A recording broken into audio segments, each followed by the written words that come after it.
of the suffering and pain women go through, demanding our urgent attention. In Ghana, women remain underrepresented in senior leadership roles in both the public and the private sectors, partly attributed to systemic barriers and sociocultural biases. As of 2022, less than 30% of women hold ministerial, deputy ministerial, and chief director's position in Ghana, according to the 2022 Voluntary National Review. What are the implications? The gap between gender-inclusive policies and their effective implementation and coordination significantly hinders progress towards gender equality, equity, and empowerment. Patriarchal beliefs, sociocultural norms continue to disadvantage women, especially in their pursuit of leadership roles, perpetuating gender inequalities. Gender disparities embedded in laws, policies, and traditional norms exacerbate the challenges women face, intensifying the urgency to fight for gender equality and empowerment. The Rise Women Conference is a pivotal event designed to create a platform for dialogue, collaboration, and action. It brings stakeholders from various sectors together to develop strategies that promote gender equality and accelerate economic empowerment. The theme of our conference is aligned with EPL vision of addressing institutionalized gender barriers, empowering women, civil service professionals, and fostering a mindset geared towards systemic change to establish a robust, responsive, and gender-inclusive public service institution. These institutions will create equitable opportunities for women leadership, enforce affirmation action, and provide a balanced work-life environment. In addition, implementing key actions and investment, strengthening institutional capacity with gender-responsive policies, mobilizing resources, fostering collaboration among partners, and ensuring effective strategies will promote gender equality. In so doing, EPL Ghana will not only raise awareness of the linkages between economic issues and gender inequality, but also support the development of action plans to address women's economic vulnerability. Ladies and gentlemen, to conclude, the Rise Women Conference 2024 is a call to action for gender equality and inclusive development. By addressing systematic barriers, investing in gender equality, fostering collaboration, we can accelerate progress towards achieving SDG 5 and 16, closing the gender gap and ensuring a future where women thrive as leaders. We look forward to your thoughts and contribution to this vital dialogue. Enjoy the conference. Thank you very much.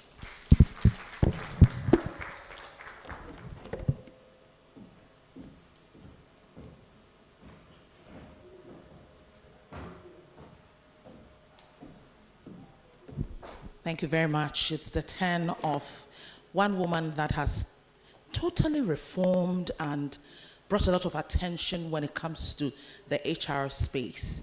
And even when she met you and you were not her employee or you were not really connected to her, Dr. Irene Stella Ajenim-Boateng will make you feel so comfortable, and of course she will call you my daughter or my son all the time. Let's, with a hand of applause, welcome Dr. as she comes to share the perspectives coming from the Public Services Commission.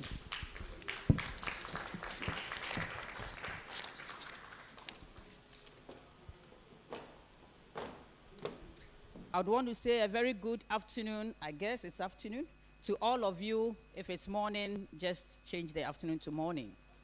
And I bring you greetings from the chairman of the Public Services Commission.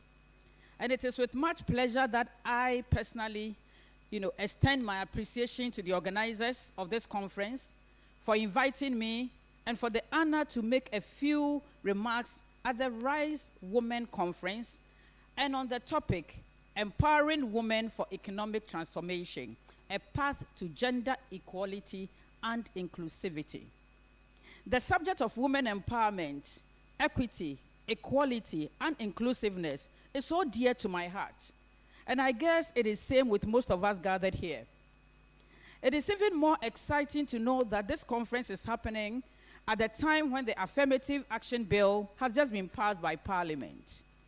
Distinguished ladies and gentlemen, clearly, this topic is indicative of the strong desire of the proponents of this conference to support women to rise, to be assertive enough to break any boundaries and barriers that impede their empowerment and economic transformation.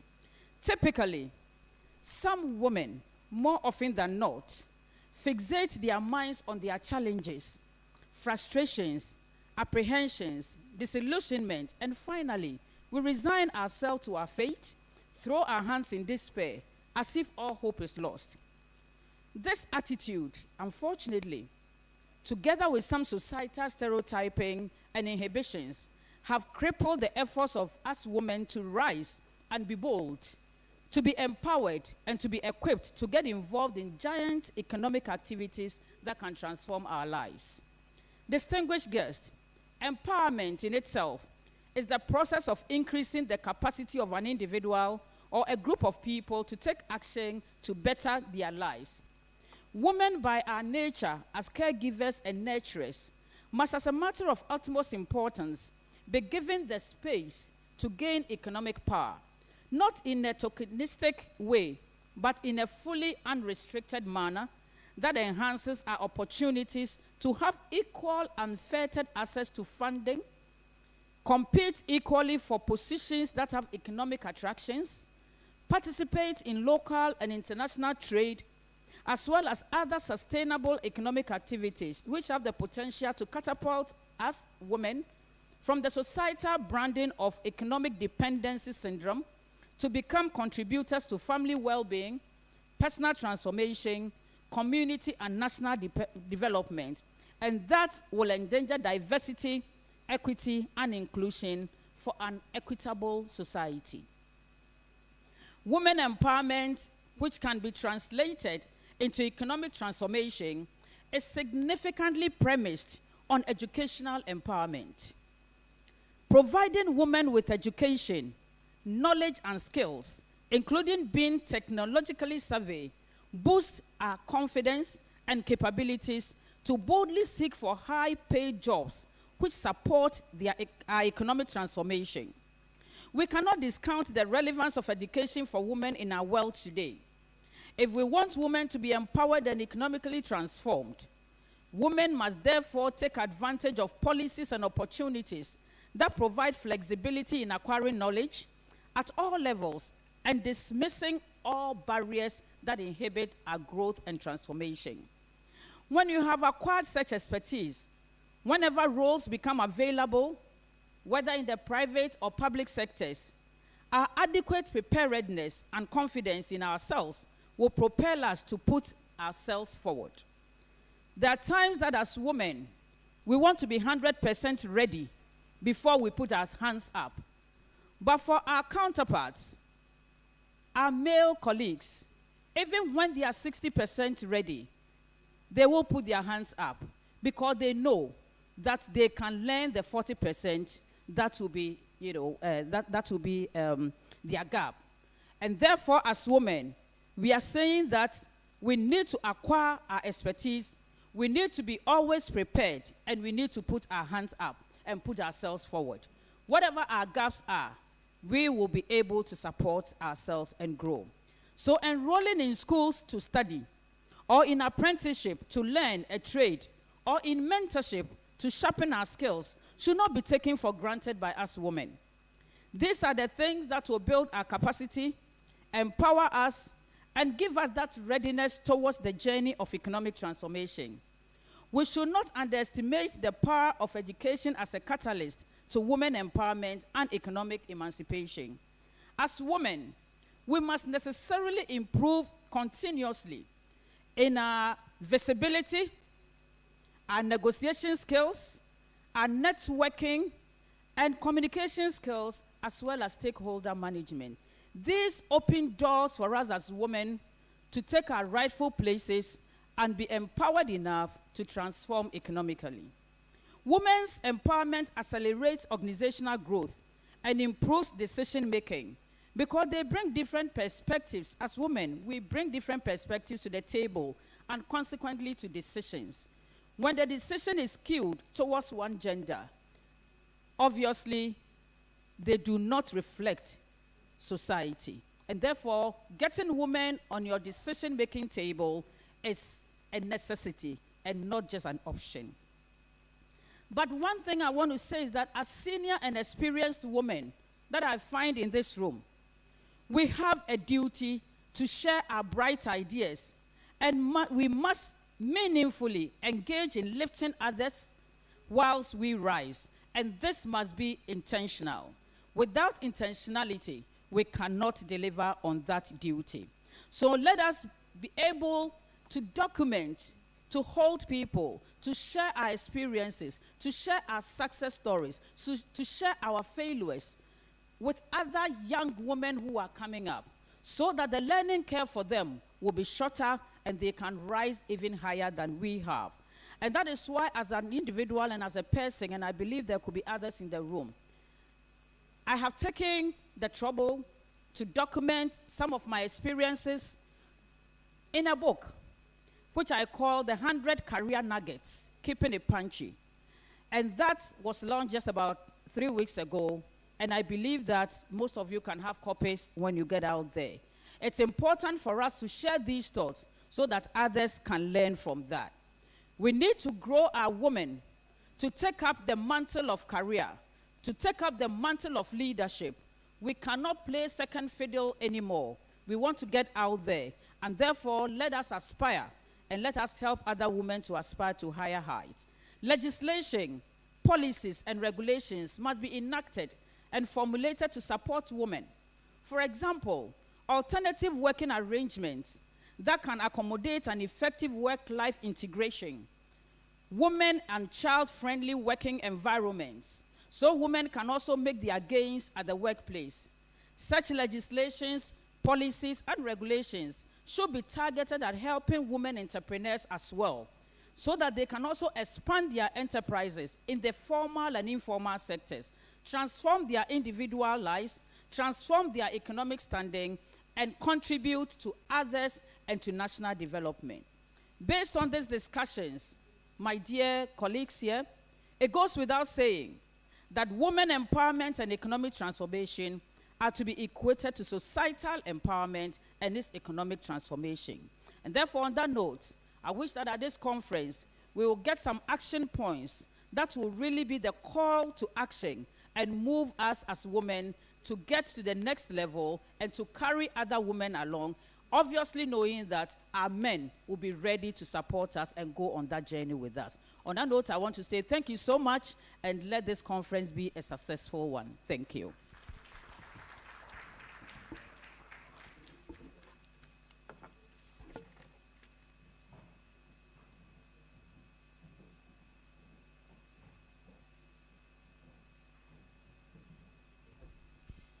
Thank you very much, Doctor.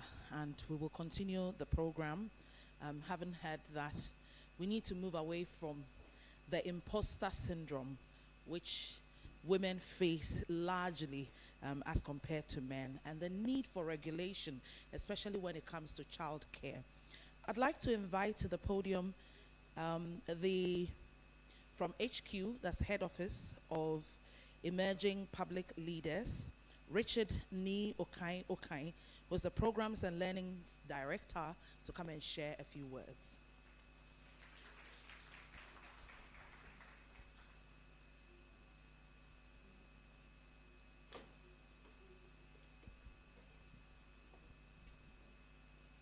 Thank you.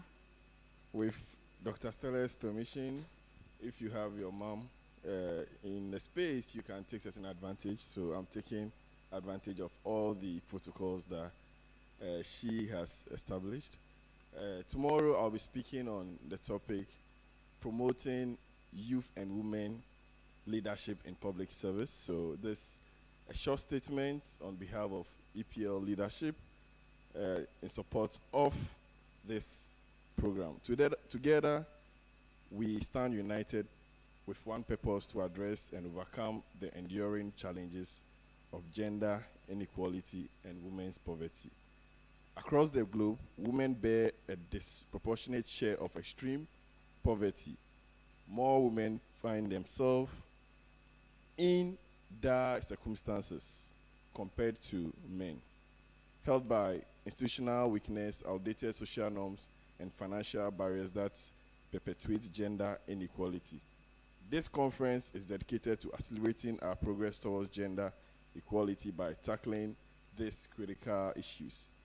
Central to our mission is the recognition that gender-responsive policies and programs are vital for strengthening our institutions and addressing systematic inequalities.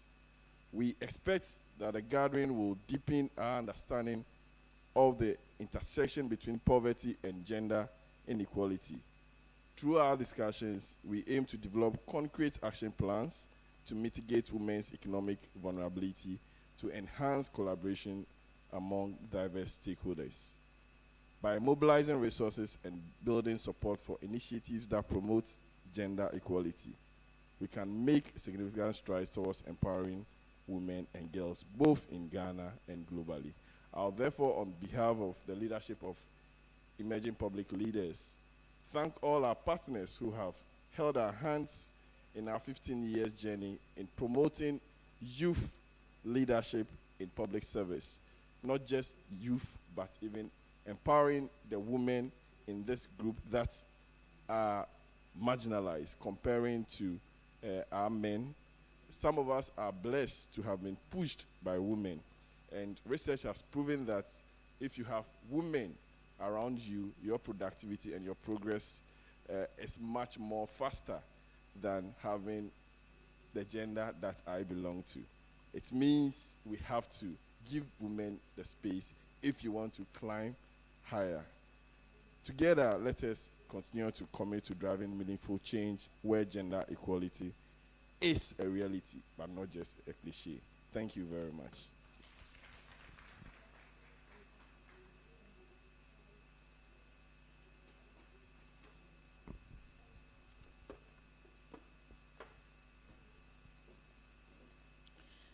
Now to the Gender Ministry, and I'll invite the representative of the Chief Director, Sabia Pepe Kata. Please, let's give a round of applause as she comes. I had to take my time to mention your name.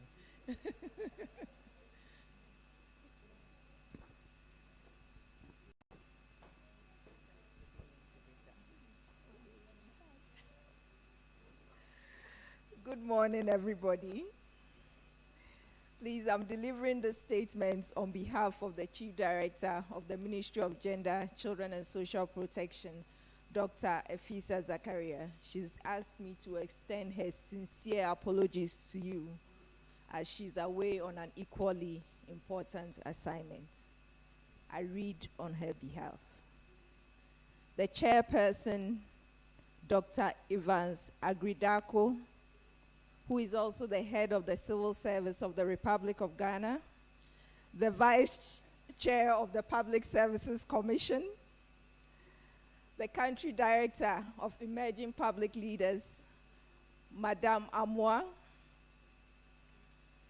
our Chief Directors of our line ministries present, the representative of the UN Residence Coordinator, directors from various MDAs, our own keynote speaker, Professor George Odro, representatives from various civil service organizations, staff of EPL, our esteemed media, distinguished invited guests, ladies and gentlemen.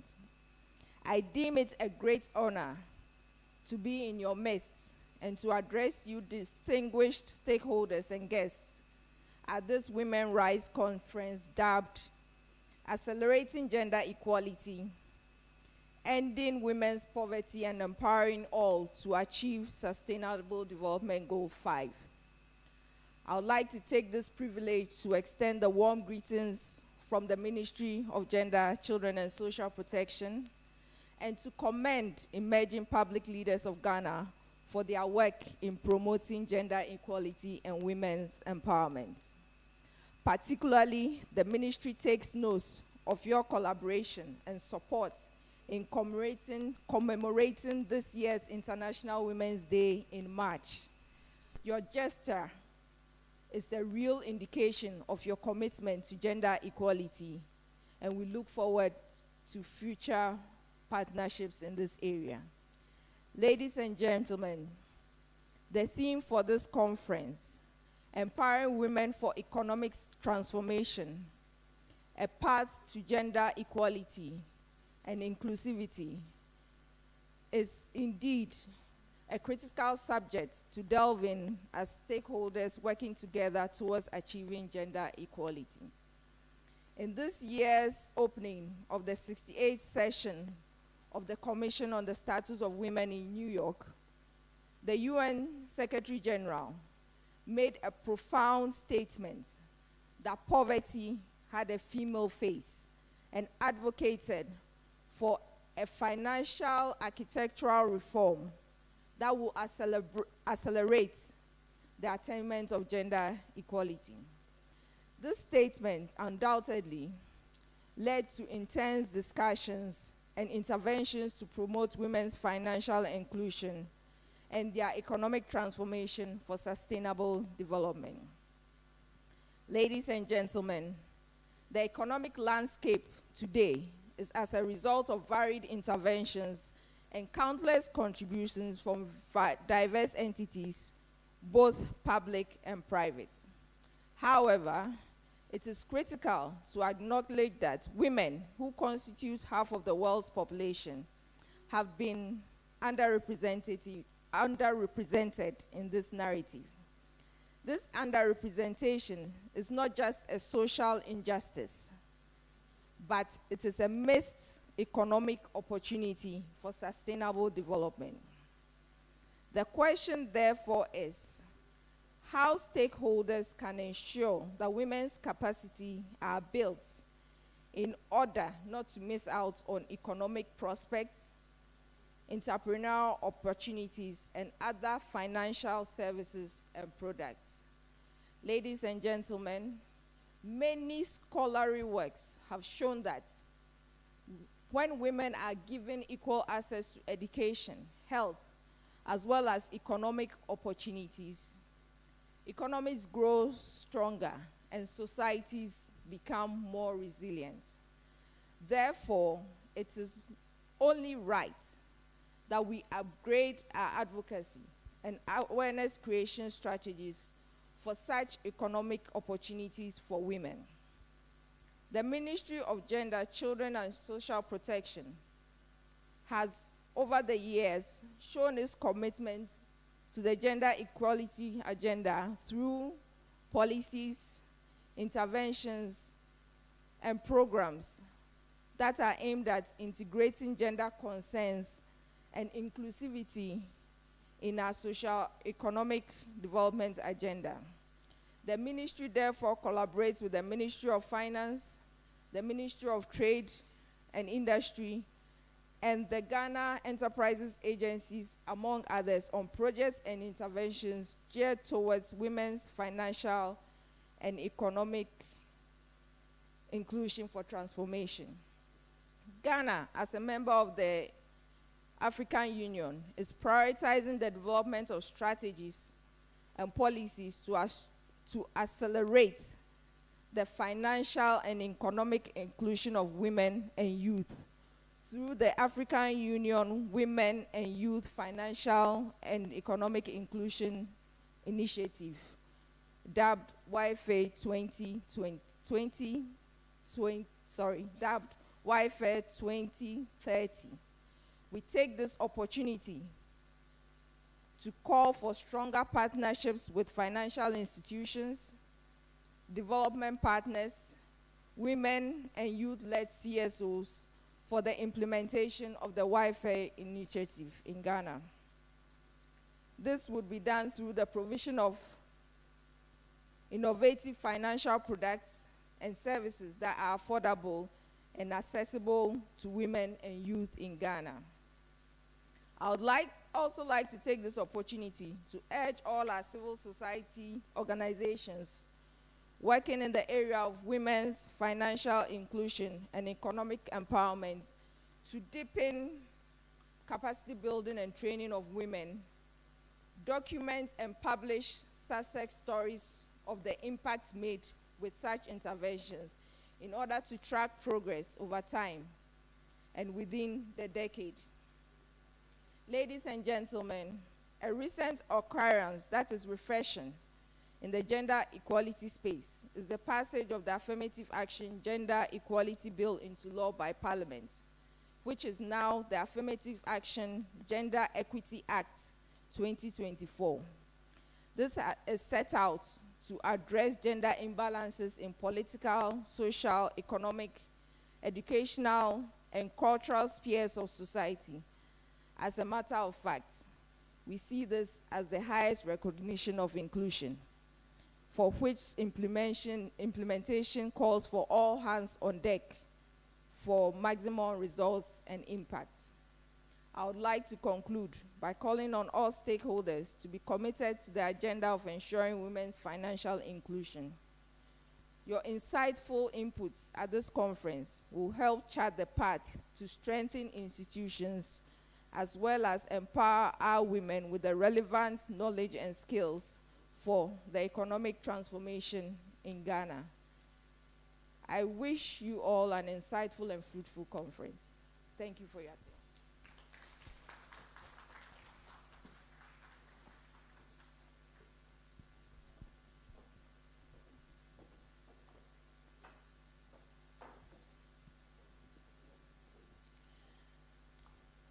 We will now invite the country director for UN AIDS. He's representing the UN resident coordinator, Charles Abani. And his name is Hector Perez.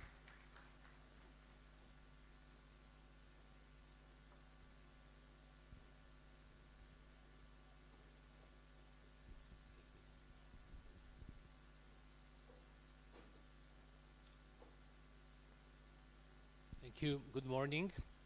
Dr. Evans Agri-Dako, Head Office of the Head of Civil Service, Ms. Juliette Amua from Emerging Public Leads Country Director, Professor George K.T. Odure, representatives of the Ministry of Gender, Children and Social Protection, representatives of the Public Service Commission, representatives of the Parliamentary Caucus on Population and Development Gender, representatives of Emerging Public Leaders Ghana, Public Leaders Fellows who recently graduated last month, representatives of the government, representatives of civil society and activists, representatives of academia, representatives of the media, all present, diverse women and general attendance, dear friends, standing on all existing protocols, let me start by sending warm greetings to you all from the UN Resident Coordinator in Ghana, Mr. Charles Abani. It is a real pleasure to be in the room with visionary leaders of change, bridging the gender gap and creating more opportunities for women to be involved in the decision-making and policy reform towards achievement of the Sustainable Development Goals. We acknowledge emerging public leaders of Ghana and its partners for this initiative. The world must recognize that empowering women and girls has transformational potential in building more inclusive societies and to accelerate progress on a broad number of sustainable development goals. Despite progress, the 2023 UN Women, UN Department of Economic and Social Affairs Gender Snapshot Report reveals persistent gender disparities for women and girls globally. Women dominate the informal sector, spend 3 times more on unpaid domestic tasks, earn less than a half of men for comparable work, face maternal health risks, and experience high rates of gender-based violence. This is affirmed by Ghana's Demographic and Health Survey 2022, indicating that 1/3 of women between 15 and 49 years have experienced physical violence since age 15, perpetuating gender inequality. Moreover, sex disaggregated data reveals the extent of gender disparities, finding that 47.2 of women-headed households compared to 40.6% of men-headed households. Live in multidimensional poverty. The need to commit and invest in efforts to close the gender gap is even more vital when looking at rural areas in Ghana, where in total 1.5 million females are in vulnerable employment according to the 2021 Population and Housing Census.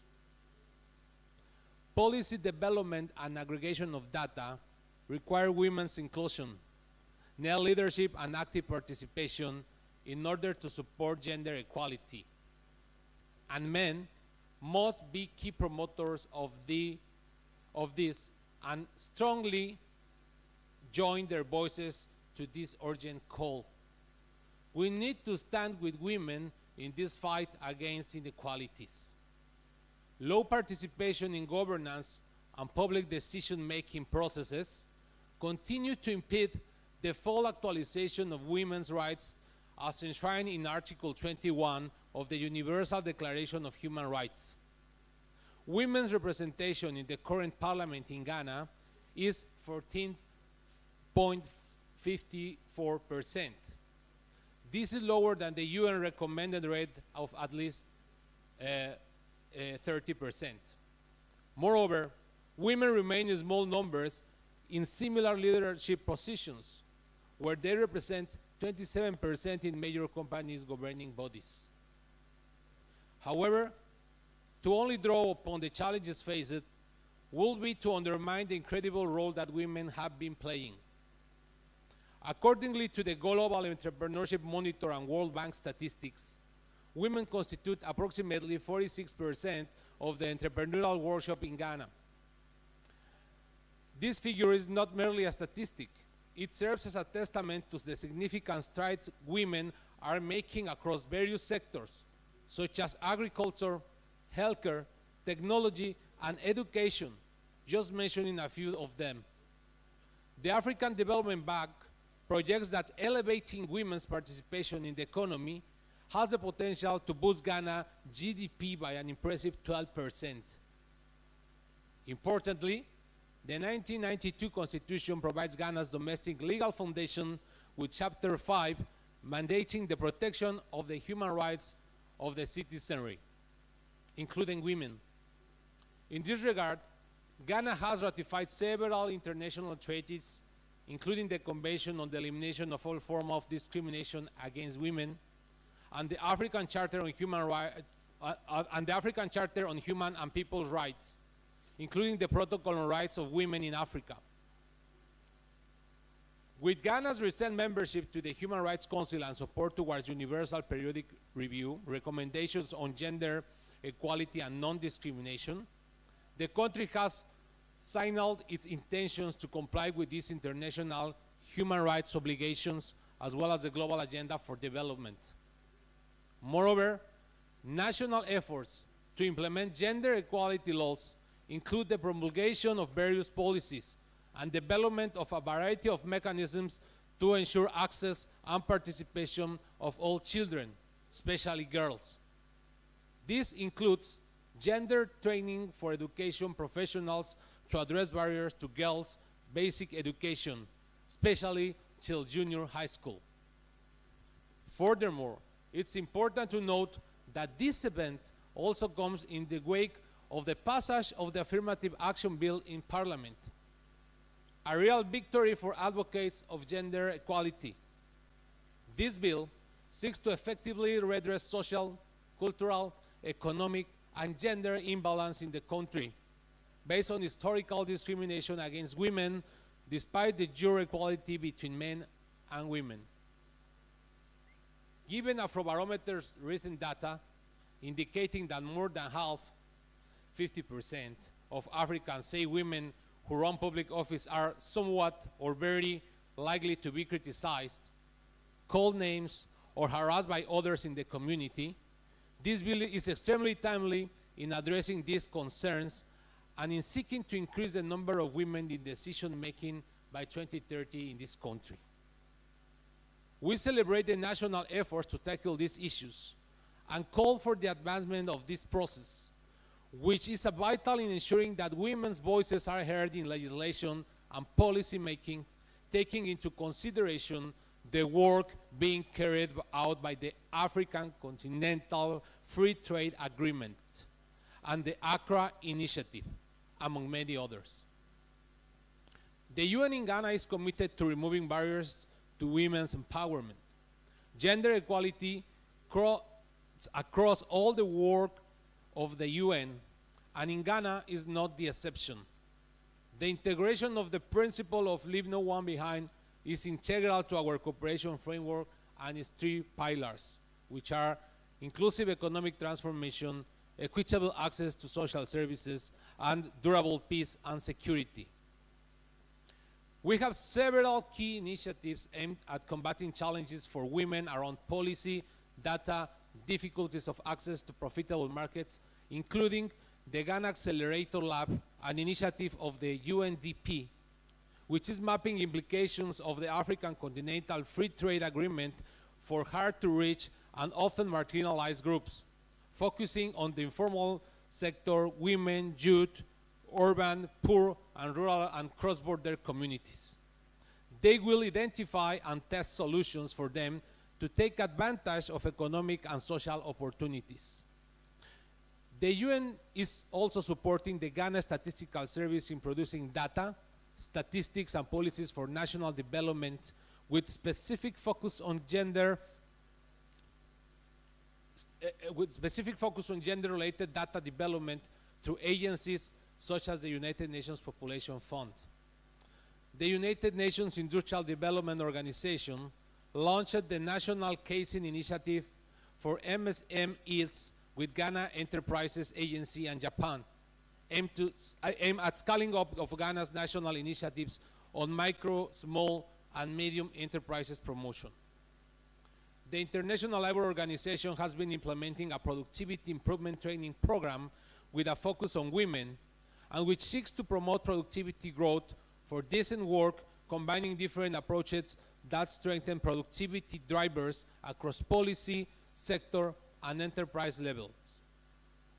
The work of important partners, such as the Emerging Public Leaders, which seeks to build the next generation of ethical, passionate, and effective public sector stakeholders that are inclusive and gender transformative in their outlooks and actions, is crucial in supporting Ghana to attain the Sustainable Development Goals.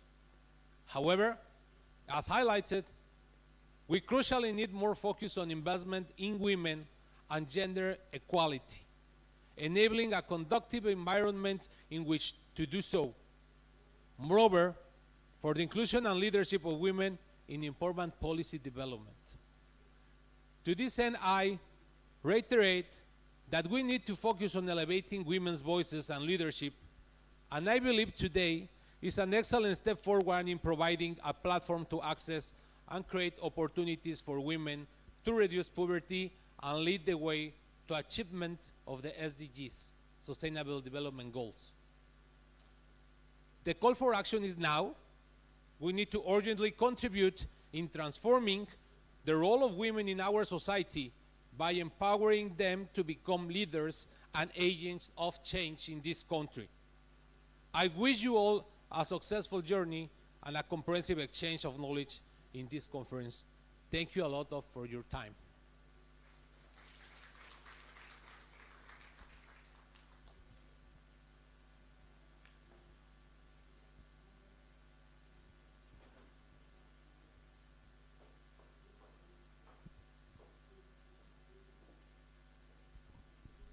Thank you very much, Mr. Perez. And since a lot of your information was also on data, I'd like to just read this paragraph before we invite the keynote speaker.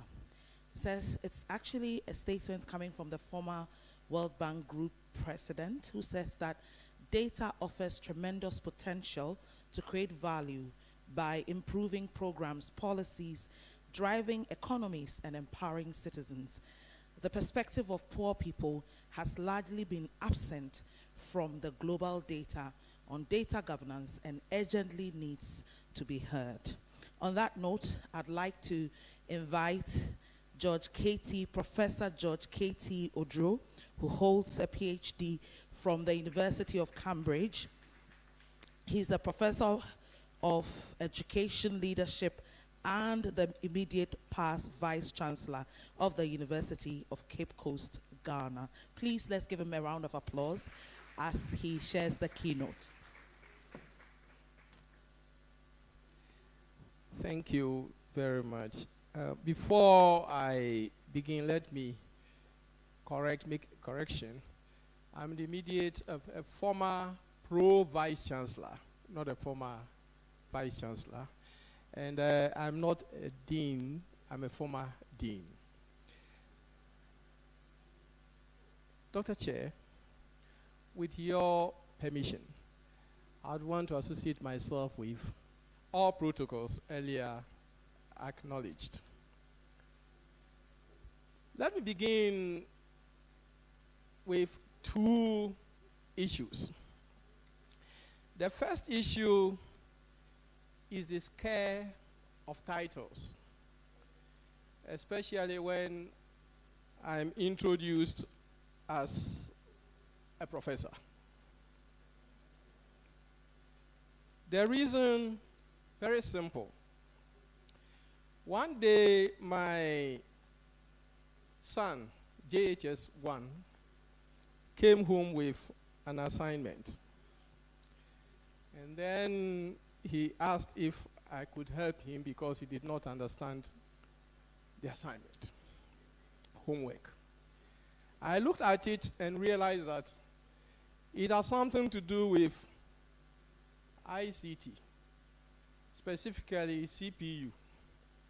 I didn't know anything about it. So I advised him to wait for his mother, who is very good in those things. And when his mother came home, this boy followed his mother to the kitchen and asked his mother, "Mama, na, Daddy, on your professor."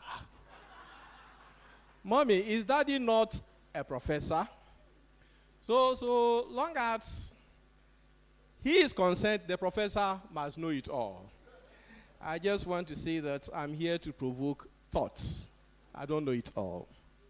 Secondly, when I received the invitation, I was confused. I wasn't very sure that I was the one EPL was inviting. Because, with credit to the chair, my law, not my in-law, my law, is an expert in gender, a professor in gender. I'm in leadership. So I showed it to her and said, Gina, it seems this thing is for you. She looked at it and said, "No, it is you. Because men are better advocates of gender equality."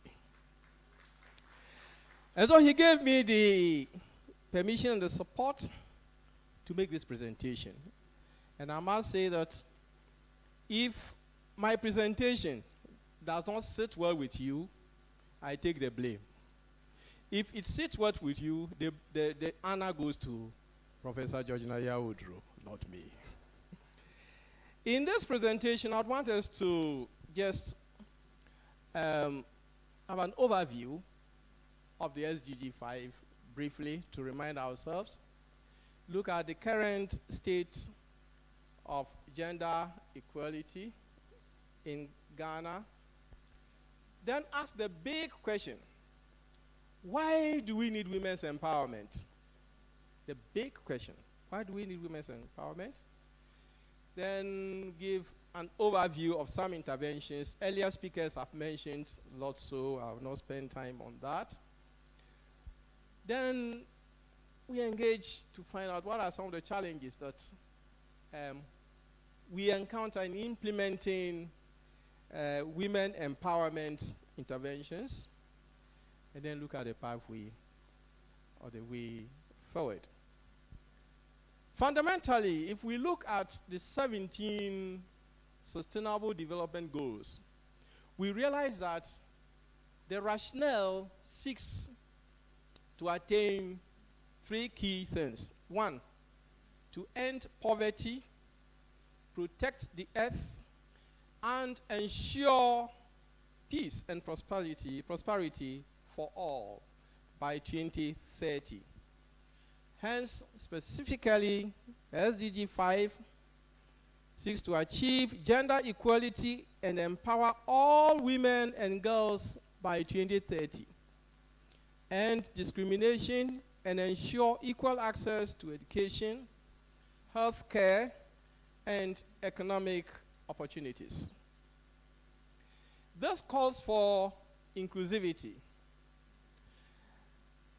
Ghana, where all individuals, so we take the world, Ghana, where all individuals, particularly women and girls, feel valued and integrated in socio-economic endeavors. Thus, we need to create a room for inclusivity where we'll find women and individuals, women, vulnerable ones, everybody getting a path, participating in whatever initiative we have.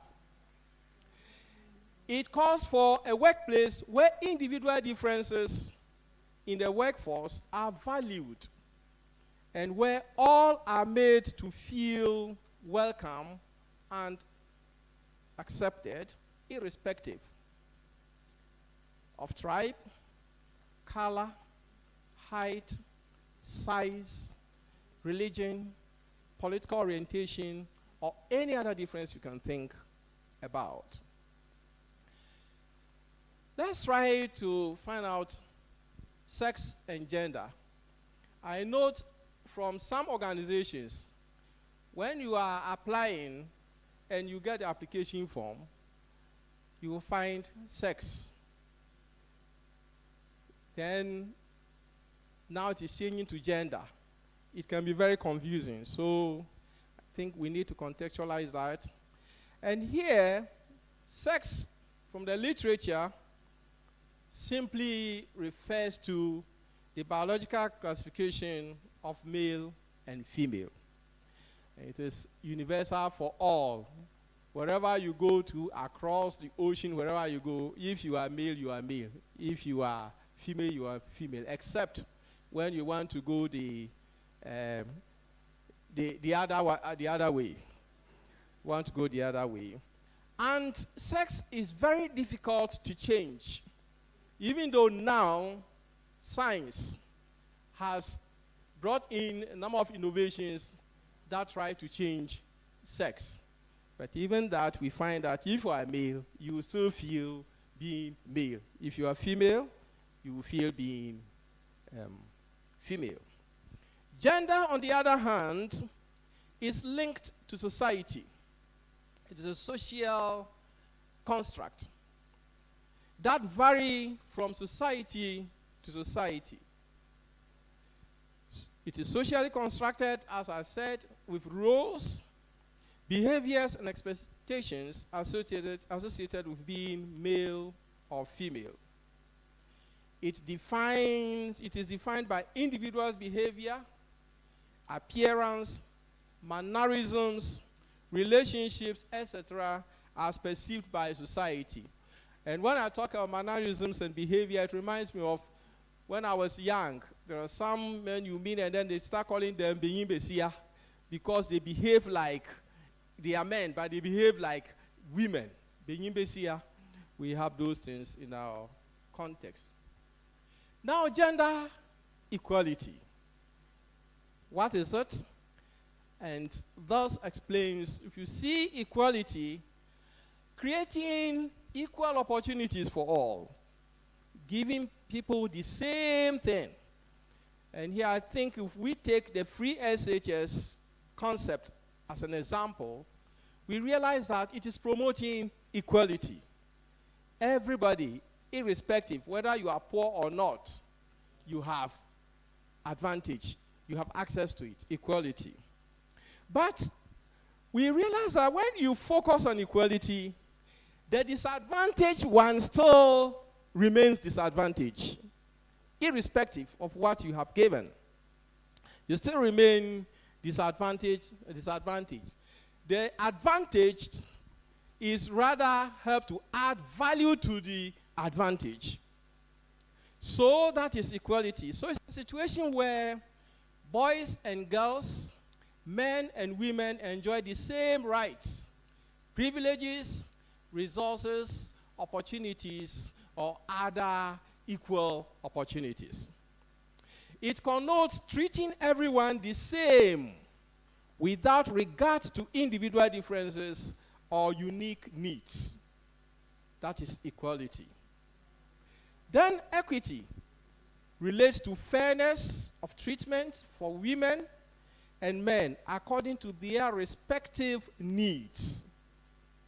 It involves understanding and giving marginalized individuals, which goes beyond men and female, but special needs people, physically challenged, other marginalized, vulnerable people coming in, understanding and giving them what they need to enjoy full lives or life closer to that of the privileged. So, as we move on, be asking yourself, should the Rise Women Conference focus on equality or focus on equity, or focus on equality and equity? Be thinking about this. I argue that equality minus equity only perpetuates unique challenges and underlying causes of inequality. Equality minus equity only perpetuates unique challenges and underlying causes of inequality.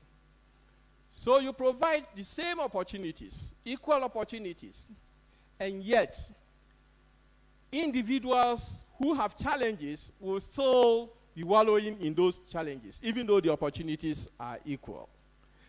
Be thinking about that. Now, related to these are concepts from the theme empowering. What does it mean? And my contextual definition, creating a supportive environment for women to take control of their economic lives, make informed decisions, and maximize actualization of their potentials. Then economic transformation, earlier speakers have already talked about that, but simply enabling women to participate actively in leadership for economic growth towards poverty reduction and improved living standards. Inclusivity has something to do with equity. Creating an environment where all individuals feel valued, respected, and supported.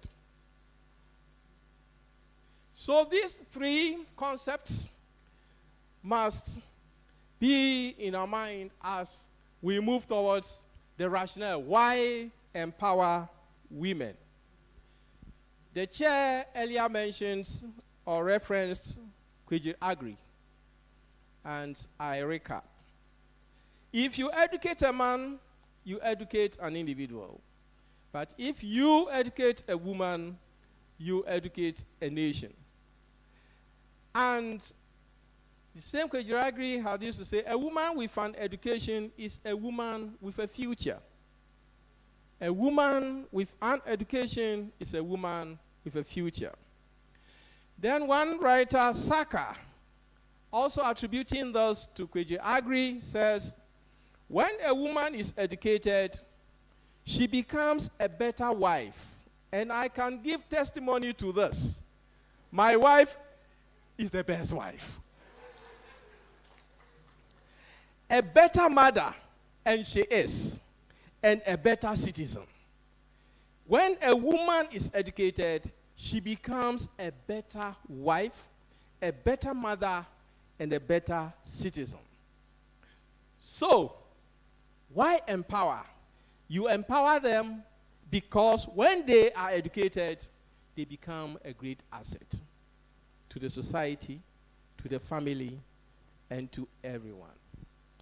Reason 2, we need to empower women because women possess innate virtues that can be nurtured to support economic transformation. They have the capacity for undertaking multi-tasks. Historically, women have managed multiple tasks simultaneously. Childcare, household chores, you can mention them, what women do. Then they are also better at switching between different tasks or mental sets. They are able to do that. They are better in tasks requiring attention, memory, processing, and other things. When I misplace anything in my house, and I'm looking for it, and the ladies in my house, including my law, don't find it, it means I cannot find a thing. Because they have that capacity of paying attention to issues. And they can remember everything. Those of us who are fathers here, if you are asked, you are completing a form, and they ask you about your children's date of birth. There are occasions I have to quickly call my wife. Nah, when did we give birth to this person? The lady says, is that not true? Aha. So you see, multitask, they can do so many things. Like the web, like the web, you find women. Naturally, they have the ability to care and support, especially when it comes to children. Then they are very intuitive. They have intuition, ability to gain insight through emotional cues, instincts, and gut feelings. When you are doing something and a woman cautions you, be careful. Be careful. They are also very good communicators. They listen, they express emotions, and they are better relationship builders.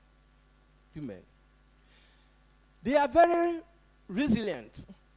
I think the chair or one of the earlier speakers said this. They have the capacity to cope with challenges and endurance. And I always tell my colleagues that the thinking that women constitute the weaker vessel, I don't wholly agree with that. Because when it comes to issues of endurance, women are the top. Then they are very creative, very imaginative, innovative, and resourceful in problem solving. You are in the house. The pocket is getting dry. You have very little money with you. You'll be wondering, what can this do? Give it to the woman. She will make magic. Oh, clap if you are clapping, clap well. So. Then they also have the tendency to be genuine in their relationships. When a woman says, I agree to relate with you, they are very genuine with that. If you take 10 women, it's only one who may behave otherwise. Then the team spirit is there, the natural inclination to collaborate. Then they are very compassionate. They easily understand and connect with emotions of others. So because of these things, which we can nurture, so they become an asset in our transformation processes, it is very important that we empower women.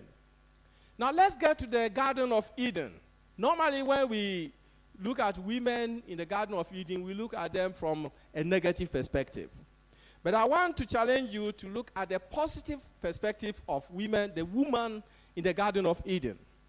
First, we find that risk-taking is a very strong quality of anyone who is empowered. So in the garden, Eve demonstrated the quality of risk-taking. Eating the fruit was a risk taken to challenge the status quo. To challenge the status quo. It connotes desire for freedom and empowerment. So, women, historically, from the Christian Bible perspective, in the Garden of Eden, prove that risk-taking is part of the process of empowerment. Then we also note independence of thought and self-determination. Independence of thought. Yes, you must not do this. You must do that. To sit down, think about it, and say, no, this is what I'm going to do it, and I'm prepared for whatever comes up. The woman demonstrated that. The woman in the Garden of Eden also asserted her agency by challenging patriarchal authority, top-down authority. The woman did this. And she demonstrated the power of influence, the ability to persuade and impact others. When Adam could not stand, perhaps the sweet voice that Eve used in telling him, you try and taste the apple.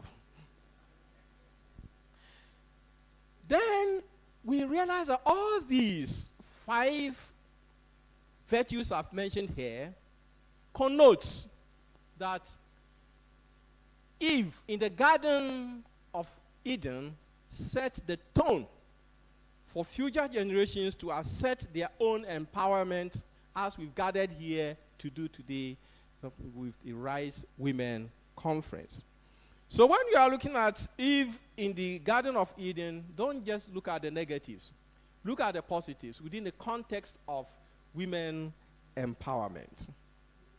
What's the current state of gender equality in our country? Because I'm an educationist, I start with education. When we look at education, we find that, and this data, accessible data, is up to 2020. It may change, improve a bit now. When we look at students, percentage of female students at the basic school level, primary school we have 48.5%. JHS 47.3%. Then when we look at teaching staff, lecturers, basic school, we have 73% approximately women at that level. When we come to the senior high school level, students, percentage of female, approximately we have 44.8%. Then teaching staff, we have 58%. At the tertiary level, we have 38%. And in the tertiary level, when we look at professors, percentage of females approximation, we have 20%. When we come to leadership, at the basic school level, 25% of leaders are female. These are approximation, data gathered from the UNESCO Institute of Statistics 2019, GES 2020, and GTEC 2020. I use University of Cape Coast. We find that programs that are science-oriented, we don't have many women there. Women are more in the humanities.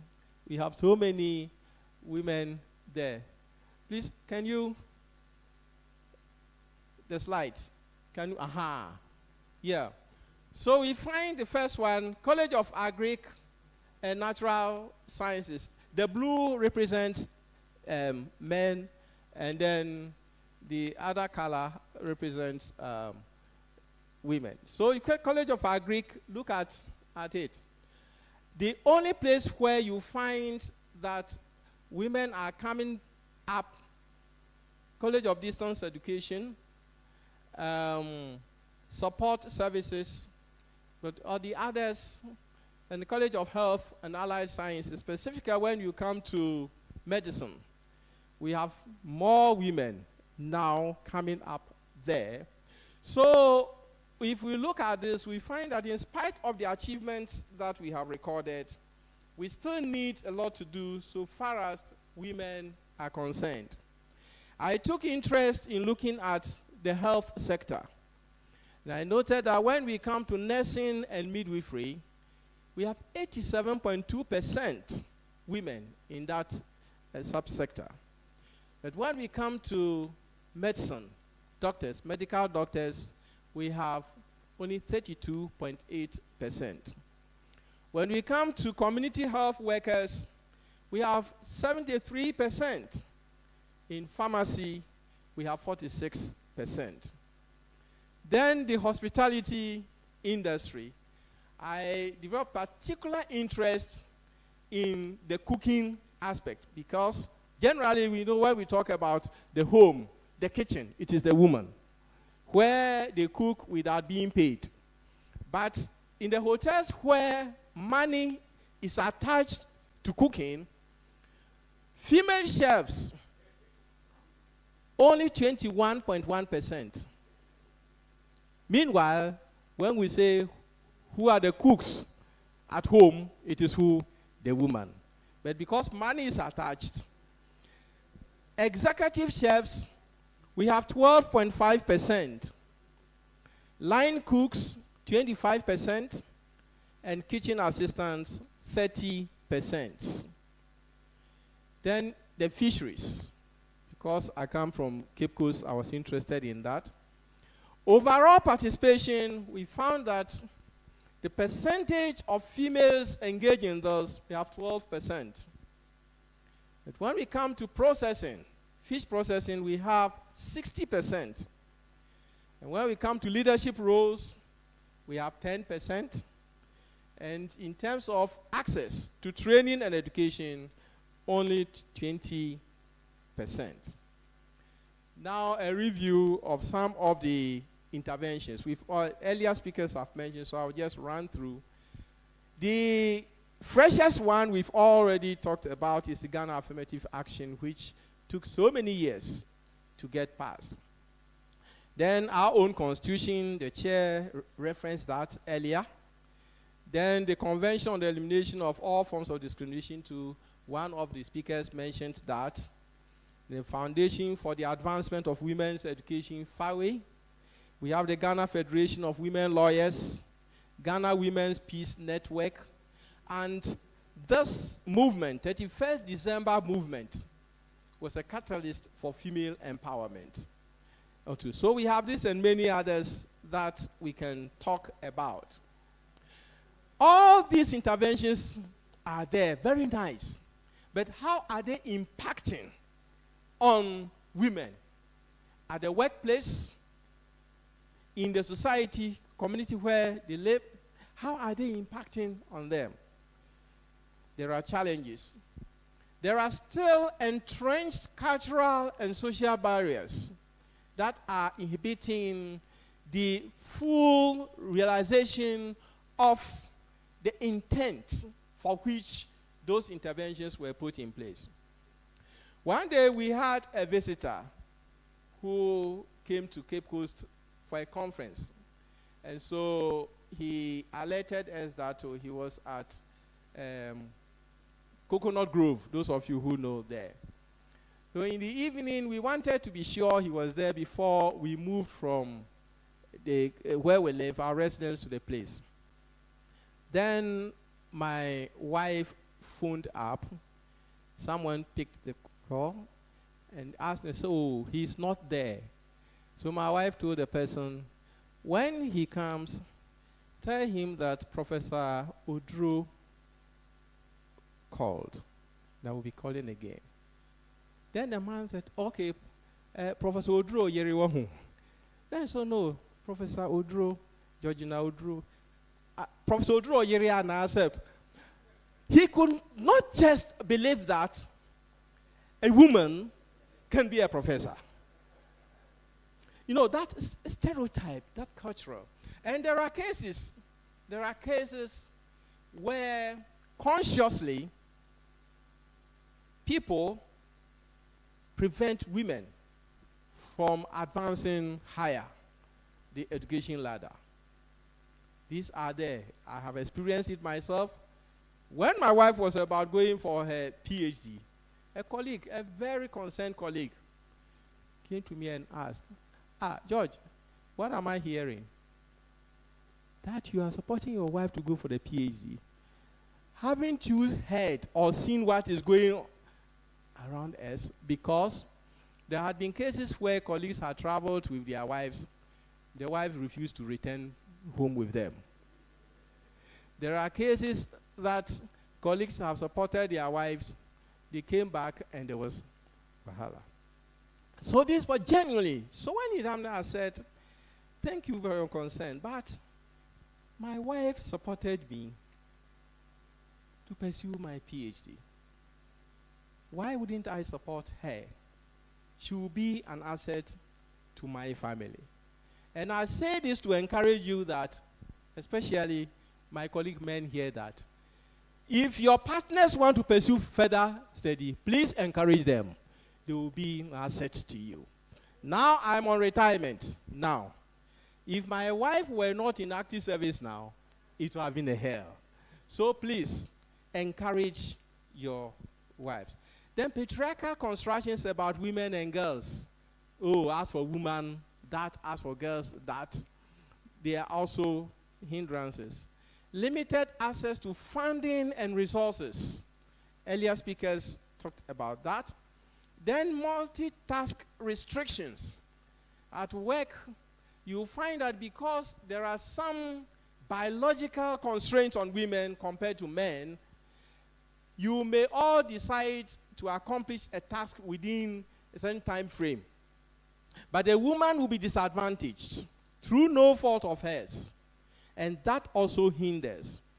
Then weakened political will to enforce gender equality policies. This is also, the policies are there.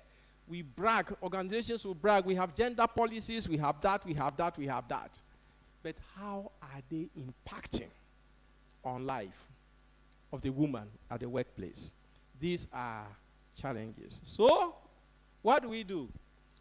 The first thing I think we need to do is to look at our educational sector.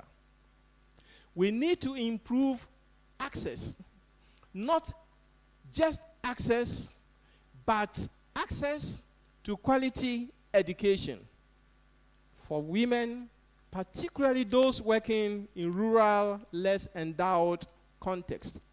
In fact, my emphasis is on rural, less endowed context because if you take China, when China wanted to transform its economy, China prioritized the rural community to bridge the gap between the less endowed and then the endowed. So we need to improve that. We need to provide easy access to financial resources to support entrepreneurial ventures that women embark upon. And that is one reason for which the idea of a women's bank in our country, for me, is a novelty.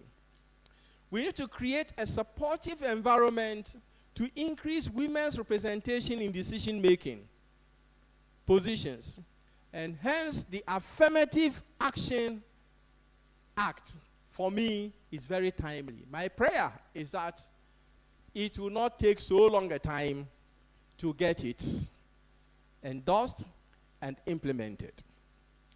Then we also need to enhance strategies for protecting women from violence, discrimination, and exploitation. I also propose that every public organization must possess a functional gender policy. Not just a gender policy, but a functional gender policy. Lastly, women role models in strategic positions is very critical.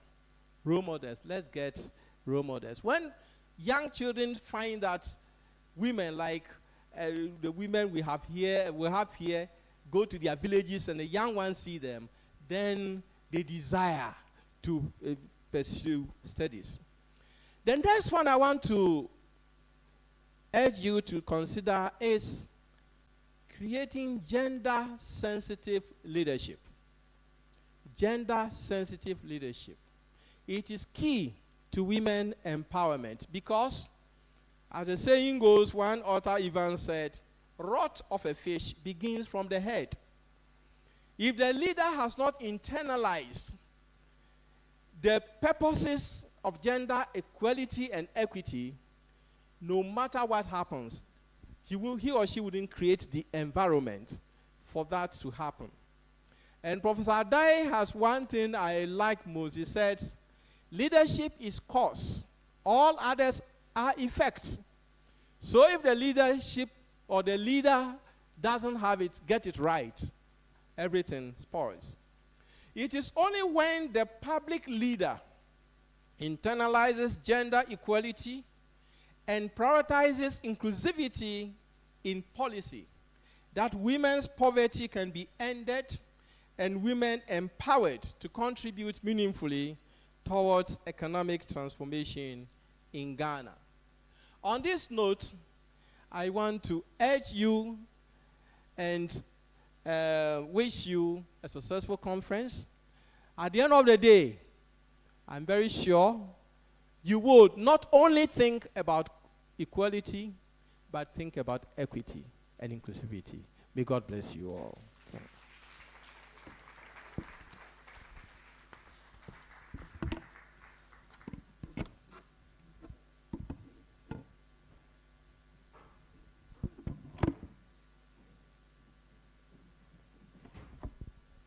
Thank you so much, Prof. And I think this would lead us directly into the discussions that we need to do in our first panel discussion for today. And then tomorrow we'll have another panel discussion. On the panel will be Miss Elizabeth Obeng Yeboah from OHCS. Please, let's give her a round of applause as she comes to take a seat. Then following right after her is Dr. Miriam Rahinatu Idrisu. She's a consultant representing Star Ghana.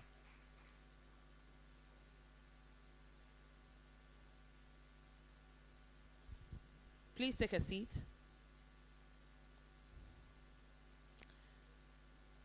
Then Miss Jennifer Eswako, who is from UNDP.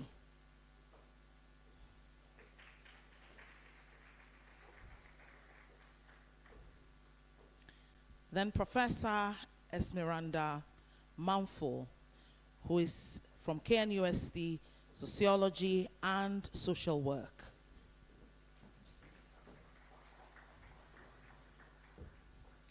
Vera Kakari Bediako from the Ministry of Gender, Children and Social Protection.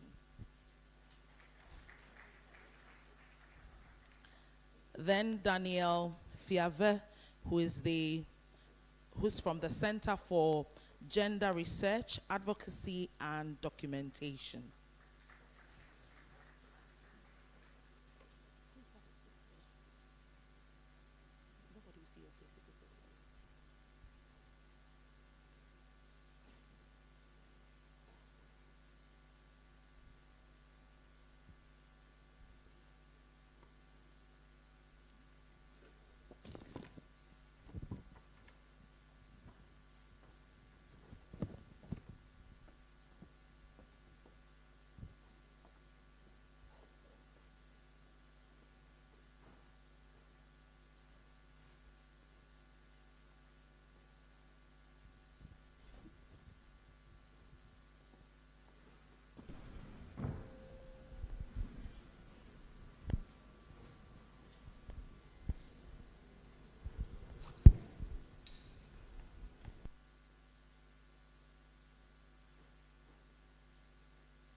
Okay, so I'll just go straight away to OHCS and ask the very first question on strengthening institutional framework to be able to support the current public sector, bringing about a brighter future for everyone. So what can we do in the public sector, for example, where policy and a lot of laws are enacted, and of course the implementation is done there to make sure that it affects everybody, looking at the fact that we have especially more than 70% of the working population in the informal sector. All right, so thank you very much. Okay, so from the Office of the Head of the Civil Service, maybe just a little education here. This is an HR office that is virtually in charge of all the human resource of the civil service of Ghana. And the civil service of Ghana comprises all the ministries. Currently, per the EI, we have 28 ministries, and we have 23 departments. And so this office coordinates, if you like, all the performances of all these institutions, as it were. And so in terms of, trying to,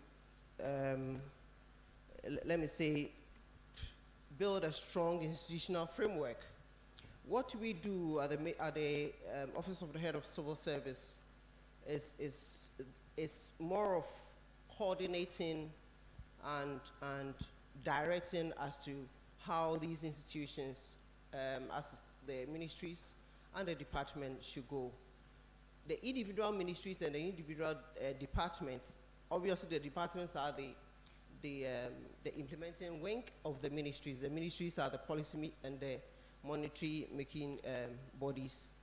And so what we seek to do is to, again, as I have already indicated, direct in terms of coordinating them. One particular thing that we do is that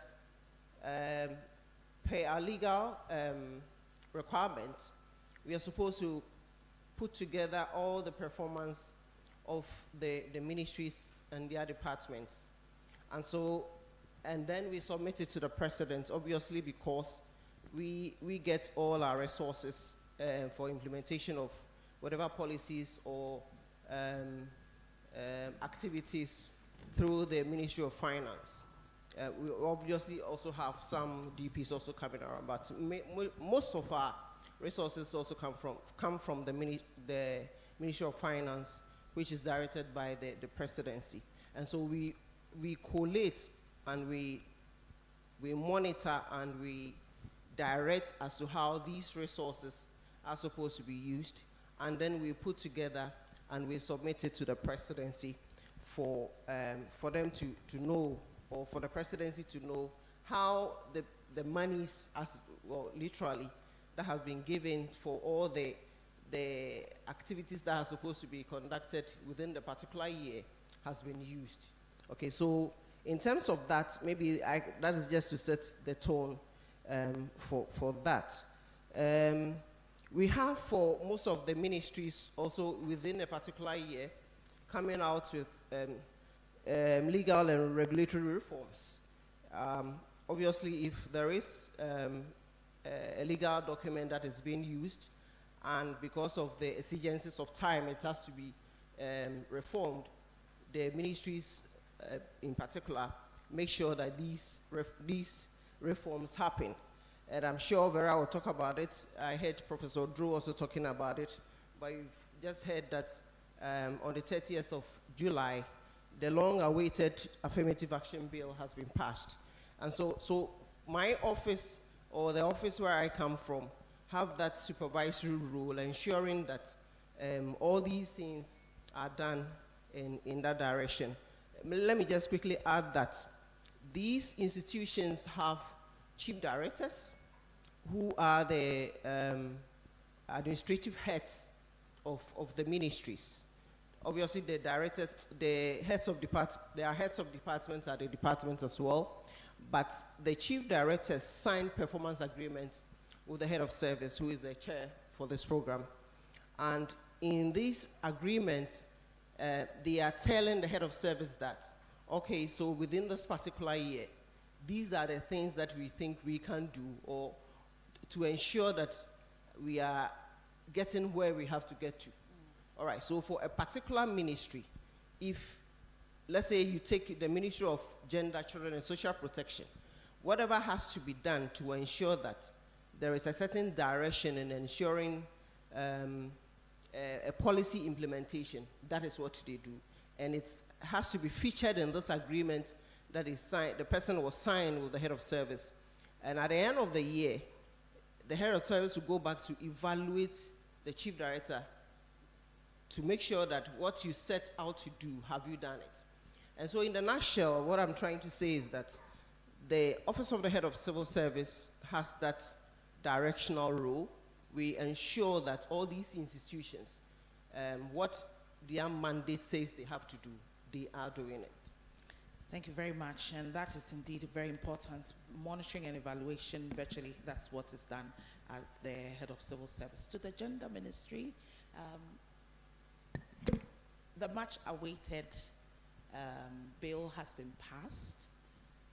The critical issue is, for example, in recent times, the World Bank has released a document, Women, Business and the Law, and one of the critical things that really inhibits women from really doing their business, looking at the fact that majority of our population, working population, is in the informal sector. One of the critical areas that Ghana scored very low was in the area of caregiving. That is the two parents really partnering for taking care of the children, and it looks like we're a bit weak in that space. Looking at all of that culminating into the bill, what would you say will be some of the first steps to making sure that women's state of poverty is improved upon? Thank you very much. From the perspective of the Ministry of Gender, Children and Social Protection, as the government agency responsible for coordinating and ensuring the empowerment of women and also their financial inclusion, we have set out to engage all the women groups and train them on business financial services and other products that will help them to be entrepreneurial so that they can contribute to the economic development of our country. And so with all our regions, regional directors, with the work they do with the CSOs on the ground, is to make sure that we put together our women's groups and other bodies to ensure that we train the women, build their capacity for them to take advantage of such opportunities. And as was rightly mentioned in the Chief Director's statement when it was being read, African Development Bank, and with the support of the African Union, is also having an initiative. It's actually from 2020 to 2030. So it's a decade of ensuring women and youth financial and economic inclusion. And Ghana is taking advantage of this offer because they are going to support countries to be able to help women and youth to be financially included in the economy. And so with the funds that they are going to give, we are taking this opportunity to call on the civil society organizations, financial institutions, and banks to support the ministry in making sure that we put the women into different groups, youth as well, and train them on different financial models to be able to be part of the economy.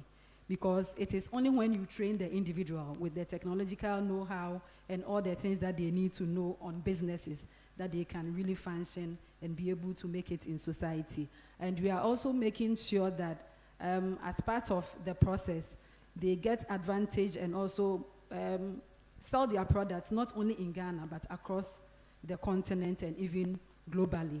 And so with that initiative, we are hoping to further it by championing that through the work that we do with financial institutions to improve the lot of women when it comes to their finances.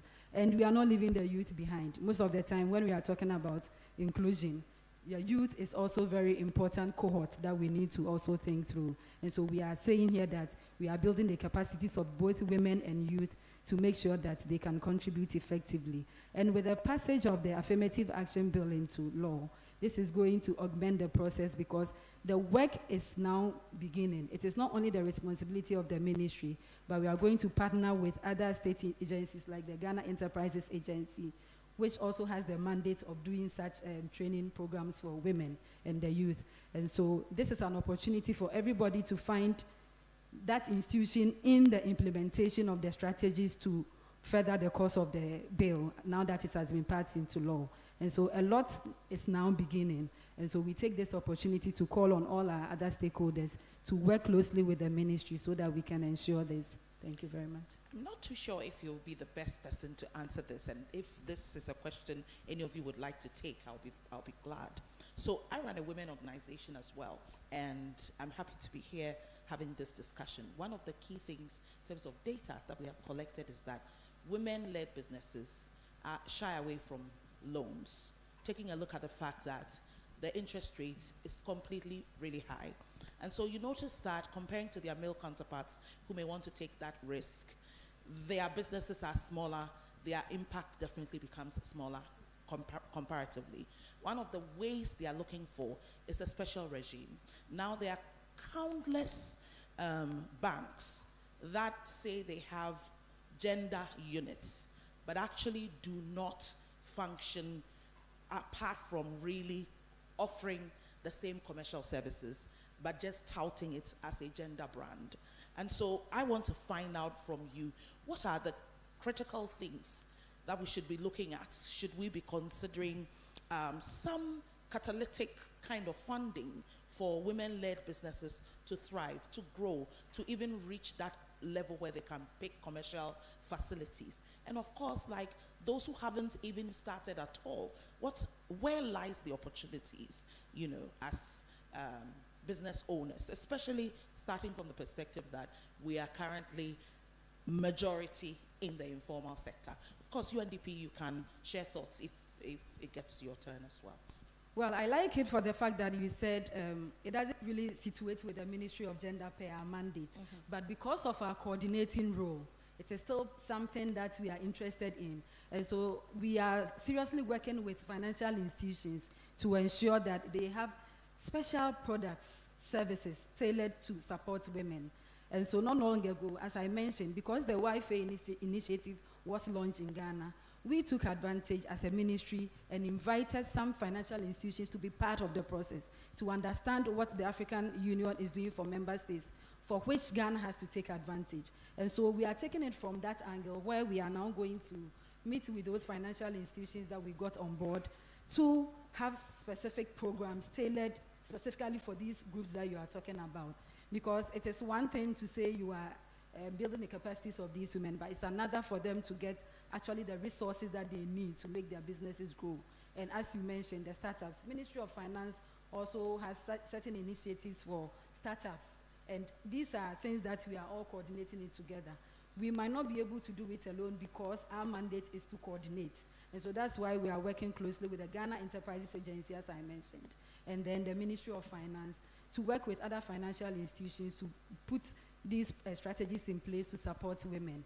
Other than that, it will be that the women are there, but the support for them to really move on and then become very vibrant in the economic space will be limited. And so for us, it's the coordinating role that we are playing, and that is why we are asking that all financial institutions and development partners come on board to support us. This is a decade, and because the president is also the gender champion, AU came to launch this initiative in Ghana. It is an opportunity, and that is why we are hammering on it. We need to take advantage.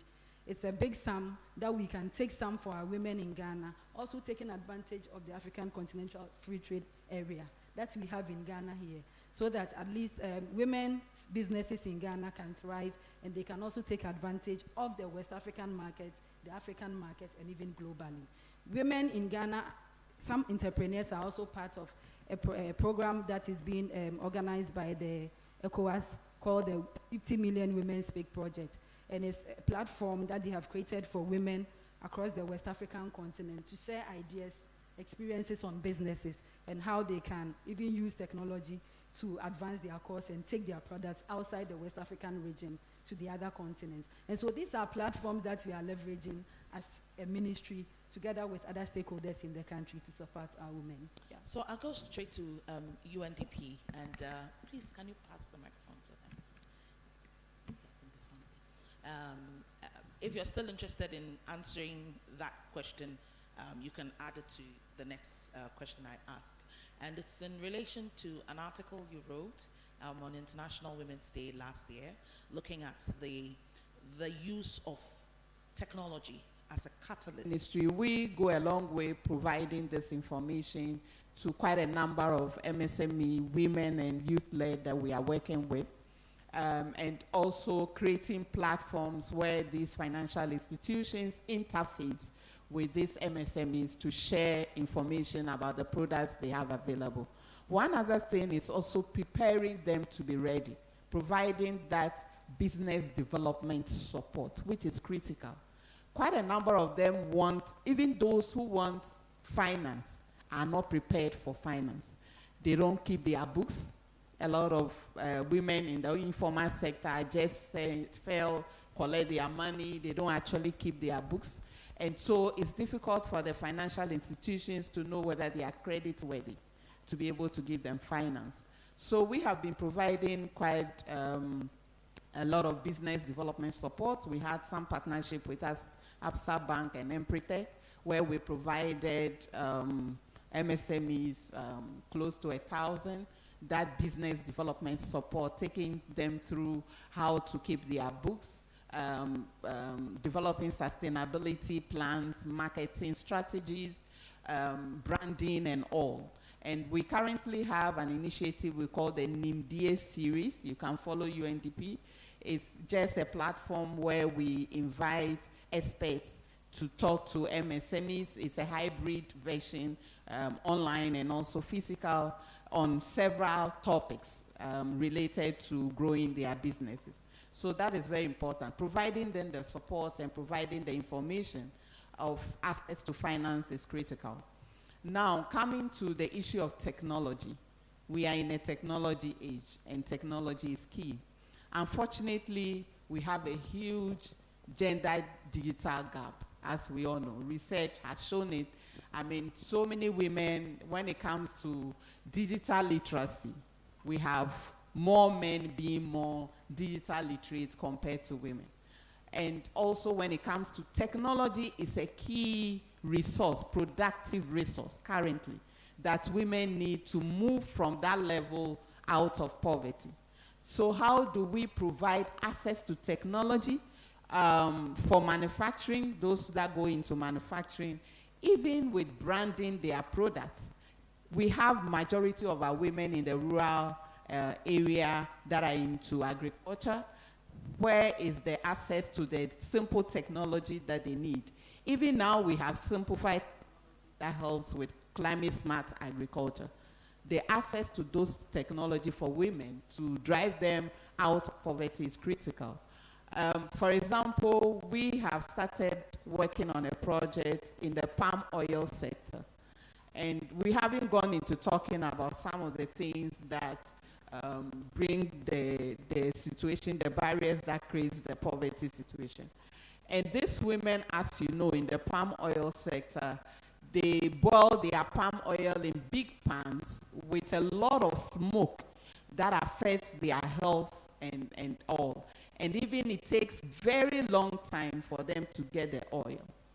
With the introduction of a technology where they have boilers, which we have provided support for in the eastern, some communities in the eastern and central region, they are able to boil their palm fruits without the smoke, which improves their health. If it takes them 4 hours previously to process the oil, with that simple technology, now it takes them just an hour to process the same quantity of palm fruit, which also reduces the time that they spend, and so they can do more within a space of time. The technology also improves the quality of the oil being produced, making it more export friendly, you know, and so bringing in more income to the women.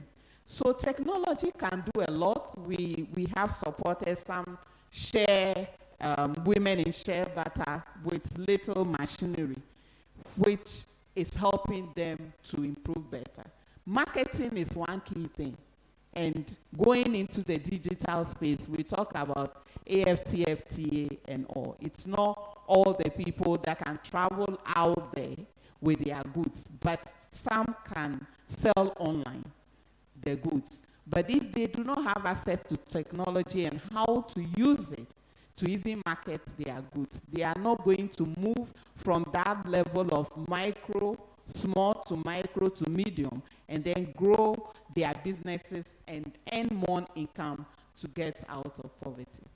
I must quickly say that the Peasant Farmers Association, for example, what they have decided to do, especially when it comes to e-commerce, is to represent their uneducated colleagues who can then just show us what you have. Yeah. We take pictures of it, we put it on an e-commerce site, we represent you, and if anybody wants to buy, so it's not a lost cause completely. Yes, of course. Yeah. So providing support services is key. Yes. Thank you very much. Prof, we had an earlier conversation when we were sitting on the table, and one of the things that we spoke about was that, yes, we could have several gender laws that will be passed, but if the social contract is that we all agree that women should be in a certain space, we will be there forever, and the laws may not necessarily make much of a change. How do we move away from these kinds of cultures that we have imbibed, where it's automatic? The woman has to be in the kitchen, the man has to go find work or stay and watch television. How do we change this kind of thinking so that it becomes a conversation beyond just the laws, but full implementation? Thank you very much, Odelia. Thank you very much too for the previous speakers, and I think they've set the pace and they put the thing in context, because if you look at it as our chairman said, that he gave an example of where he has mentored a female, and then the lady went and he's brought her back. This is what we need. So for me, I'm very happy you have the men here as well, because we need to mentor our young ones. We need to change our mindset.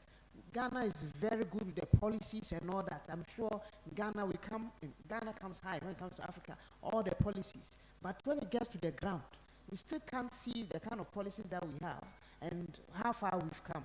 So we need also to change the mindset changing comes with our socialization. How we train our own children.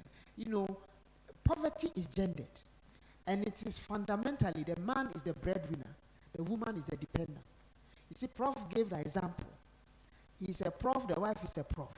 But when I'm sure you go to the house and say, I want Prof Udru, everybody is looking, referring to the man prof, not the female prof. So it's in our mindset, and we grow with it. So fundamentally, we need to change it. And so for me, I'm very happy. Our young generation, what we are not taking, they are different. When I was growing up, when we sit in a trotro with a guy, the guy will pay. It's taken, it's given. So if the guy knows he doesn't have enough trotro money, he will pretend he's not taking the trotro. So you take the trotro and go, he'll take another one. This generation, it's normal. You pay yours, I pay mine. Nobody is embarrassed. So they know we need two income.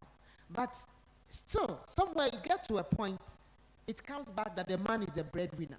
So we need to socialize our children differently. I think you gave me an example how you were socialized that was a bit different. We need to do that, because if we don't do that, the girls don't get it. Because at home, I'm sure there are men here who have daughters and who had sons at the same time. When it comes to homework, who do you assist? Be honest. You assist the girl, not the boy. So right from the word go, the boy is socialized to be what? Independent. The girl is socialized to be what? Dependent. Daddy will say, bring your homework, Akosia, but for Kojo, you do it on your own. So Kojo knows he has to be independent. And right from the word go, we need to change that. Akosia too has to do it on her own. She has to make her own mistakes. You know, I was giving an example to the media that when you come to, for instance, our science and maths, that thing that we've been doing, everybody's excited. It's only the male schools, all boys schools that are topping. But when they come to tertiary level, it's the girls that top the class. So what is happening? It's great. When it comes to push, comes to shove. I think one person said that. I think Prof said that, right? There, 60% risk, right? Madam said, somebody said, one of the speakers. The Prof said that, yes. So we need to socialize our girls to now have a bit of grit. Because they are very intelligent, but when push comes to shove, the boys then move. So it looks as if they are not good and all that. They are. I see it all the time. I have so many girls who get first class, they top the class. But when they are moving to masters for scholarship, it's the guys who take it. So we wonder what is happening, right? It's great. And it's the way we've been socialized. The girls have been socialized to be passive, dependent. So poverty looks like that. You know, fundamentally, we need to change that. And if we, so this conversation we are having, for me, I'm very happy about it. I think most of us here, both those parents and those yet to be parents, I think the women are doing stuff, they are doing well and all that. But let me tell you, when push comes to shove, then the guys just overtake the ladies. And I also want to say that, you know, sometimes when we talk about the glass ceiling, right?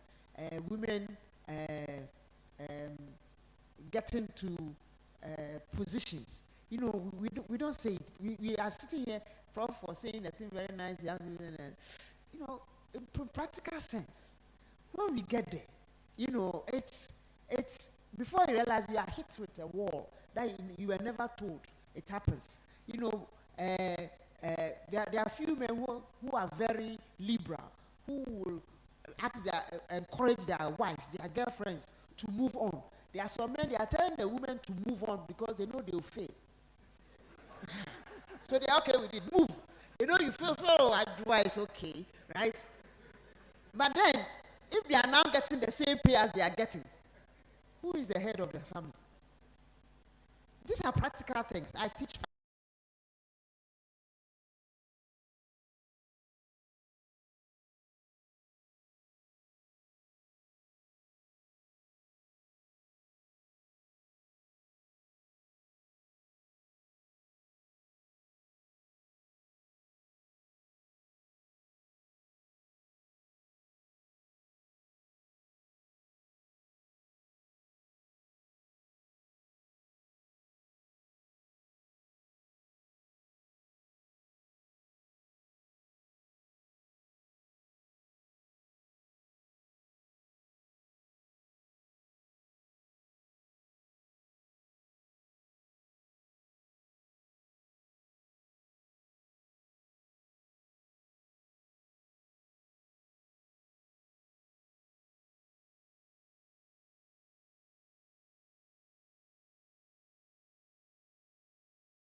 status.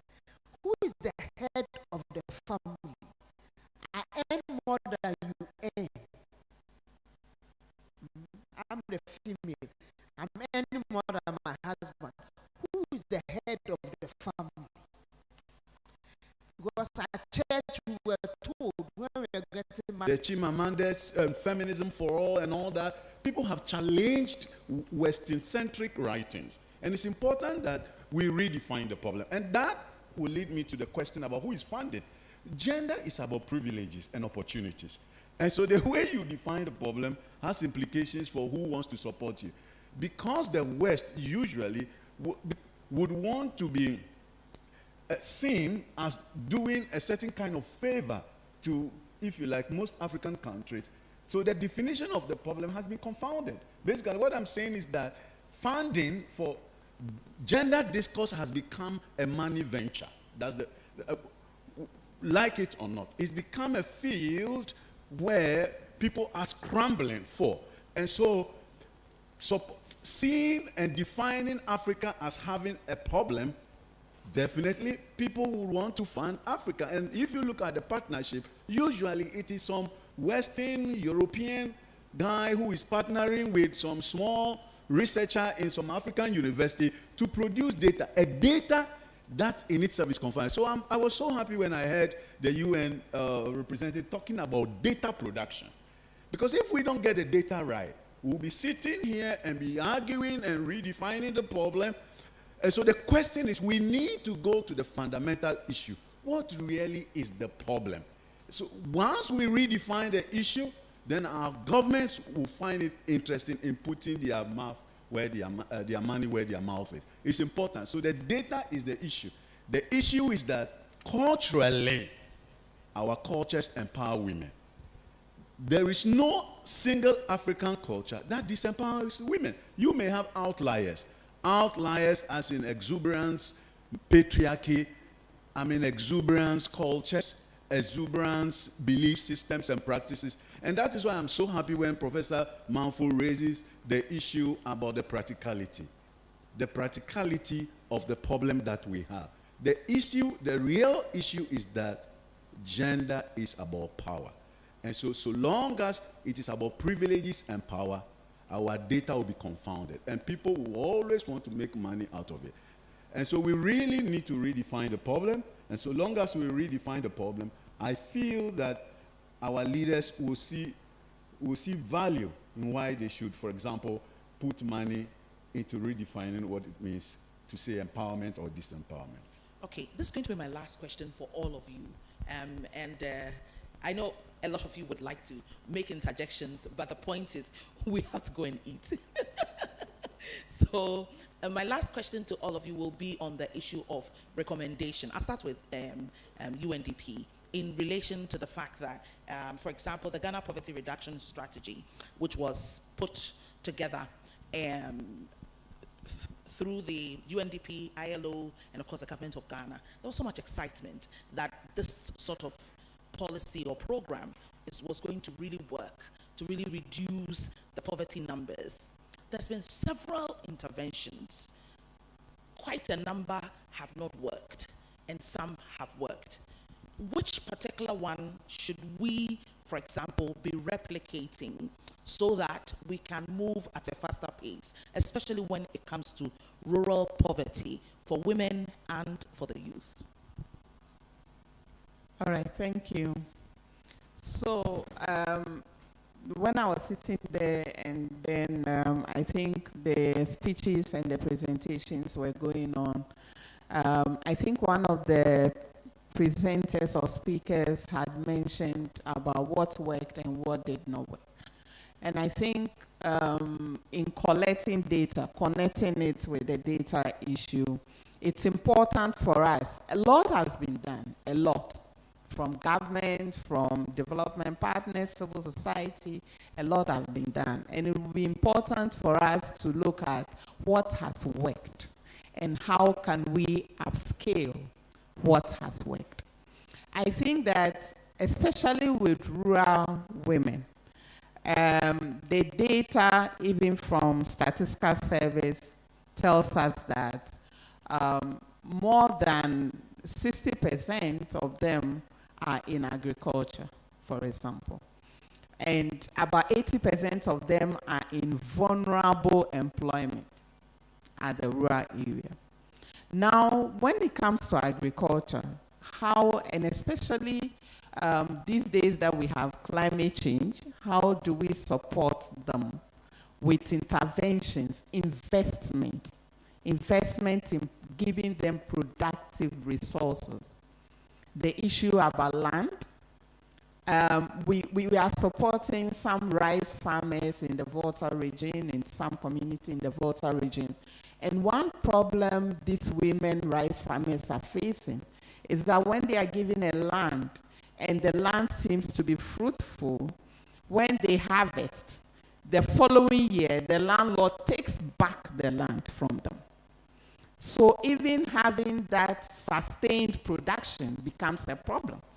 The landlord now wants either higher amount or higher sharing, disproportionate sharing arrangements with them. So investing into providing women in rural areas with access to land, access to technology. We've done some projects in the north where we provided women vegetable farmers with solar paneled irrigation schemes where they were supposed to be producing all year round and had changed a lot of livelihoods. How do we upscale those initiatives? Look for investment to upscale those initiatives. So those women that are applying that, we have more women that also benefit. So we have more rural women being taken out of poverty. So I think it's about the investment and looking for the money. Somebody talked about putting our monies where our mouth lies. The commitment, the political commitment is key. So that we are not only talking about these issues, we are not only putting them in strategies, but implementing them. And that is where the whole institutional mechanism comes in. The issue about doing gender budgeting, for example, we have worked with the Ministry of Finance to come up with some kind of criteria where when they are vetting budgets, they are sure that we have the gender items. Now, when the monies are cut, the first things to be cut are the monies going into gender equality and empowerment issues. How do they ensure that these monies are accounted for? So the investment into what has worked in the rural areas is very key. One of the key interventions that government has been still working on is the Livelihood Empowerment Program. That's the LEAP program, to really take people out of extreme poverty. From the Gender Ministry, I would like you to give us a general overview and possibly some level of recommendations in relation to how we can move this kind of intervention forward. One, the question of, is it even sustainable? And when these monies are given to people, is it just for, like somebody would say, chop chop, or something that goes to empower them to do something for themselves? I know that there are certain age brackets that benefit from it, and of course some that are really in poor situations. Thank you very much. So the Livelihood Empowerment Against Poverty program is one of the flagship social intervention programs by the ministry, and it is geared towards helping those who are in extreme poverty, the most vulnerable, the elderly, orphans, and persons with disability. One, to help them with their consumption and also invest in their children's education, among others. And we are not looking at having them be in the LEAP program for the rest of their lives. And so we are in the process, we already have the process of leaping them out of the program into other productive ventures. And so we have the LIPW and also the PI, the Productive Inclusion activity, which is also supposed to help those who have come out of the LEAP program to be engaged in other productive works at the rural communities, to boost their income. And so we are saying that for us, we see women's unpaid care work as one of the reasons why they are in the informal sector and are not able to even be part of the formal economy. A lot of women are in the agri sector or doing their own businesses because they have to take on other responsibilities at home. And so as a way forward, women's unpaid care work has become one of the pivotal things that as a ministry we are tackling. And we have instituted some gender action learning systems or initiatives in the communities to train both the spouses or the family to understand that that activity cannot continue to be the sole responsibility of the woman, that the man and the children, everybody should have a part to play, that we redistribute and then rethink how we share household chores so that women can have the opportunity to engage in productive ventures. And we also talked this morning about the fact that when we go into the rural communities as mentors and then take the younger ones through what we have been through, it gives them that opportunity to know that indeed they can also make it. And so one pivotal thing that the ministry is also doing is for mentorship programs in the regions to encourage girls to aspire to higher positions. And then we are also talking about the fact that for saying that, I don't want to go back to that issue anyway, so I'm trying hard not to go there because, I mean, data also points to the fact that a lot of women and girls are the most vulnerable in our communities when it comes to any social or cultural thing that we want to talk about. For instance, when you talk about FGM, widowhood rights, and all those things that are happening to girls in the communities, data points to the fact that these things are affecting more women and girls than men and boys. But as a ministry, we are also not leaving the men and boys behind because we know they are strong advocates for us to achieve gender equality and, for that matter, equity. And so we have a framework, an entire framework for engaging men and boys, where we are urging all stakeholders to use that when they want to get in touch with any groupings at that local level to talk to them about gender mainstreaming and women's empowerment. And so these are some of the initiatives that we are using. And the LEAP is just one example of those social interventions. And we are not even thinking that they should be in for long. But then as they are being given the LEAP, it helps them to be able to go into other productive inclusion activities. So I want to quickly interject and ask, how many people have you migrated out of the program? That information, I will not be able to give it as I said here because I know that even the amount that they are giving to the LEAP beneficiaries was doubled, and the doubled has been doubled again. And so for someone who was getting, let's say, 64 cedis, and this is a bi-monthly payment, it was doubled to 128. I'm using it as an example. And the 128 has been doubled again. And yes, so, I mean, that is just for a single person. And then when you are 2, 3, 4, it multiplies. And so it's not like one amount for everybody. And it's bi-monthly. And because of inflation and all that, they have done it such that whenever there is inflation, it will not even affect the amount that is given to the beneficiaries. But for the specific numbers, I will not be able to give that for now. Okay. Prof, recommendations, especially when it comes to the social issues, because contrary to the thinking of Dr. When it comes to some of the things that really happen in society, some of them are really telling when it comes to the mindset and how do we move forward. How can we put this so that a lot of the regulations we have put in place really work? Yeah, thank you very much. I want to reiterate my earlier statement.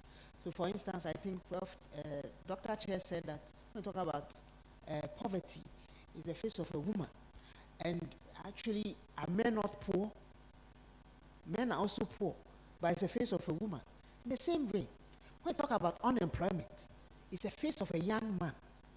Are young women not unemployed? You see where I'm coming from? So young women are also unemployed, but the narrative is taking them out. It's taking them out of the narrative because when we talk about unemployment, it's only the young men. What about the young women? So we assume that the young men will get married. To whom? The young men are unemployed. So you see, so as a society, we need to change our narrative.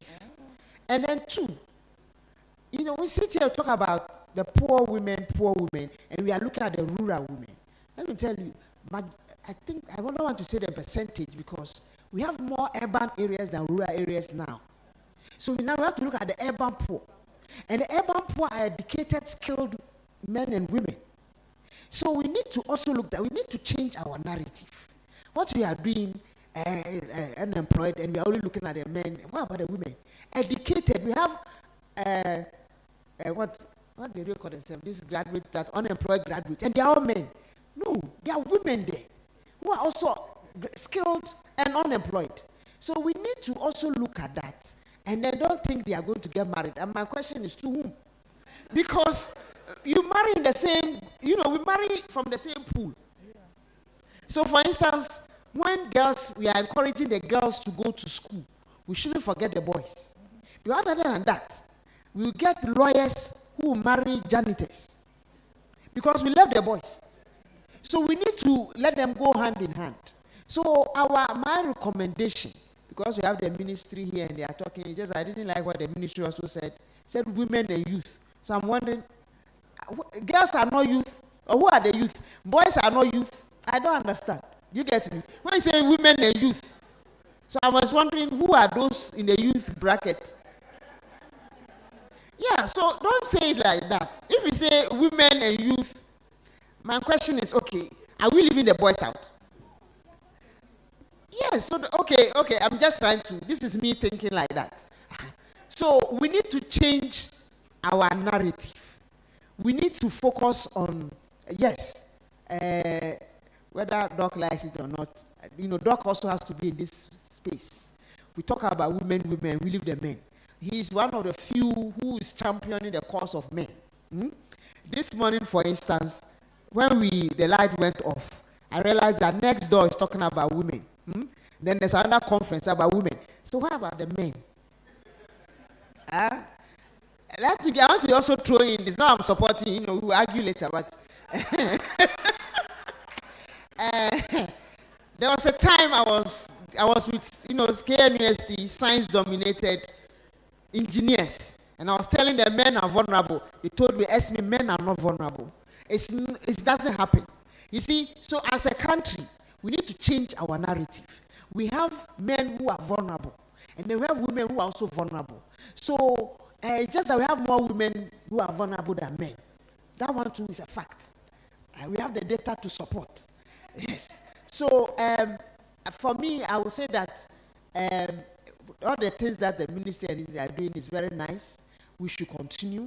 We should now focus also on our skilled urban women who are not into agriculture, who are skilled.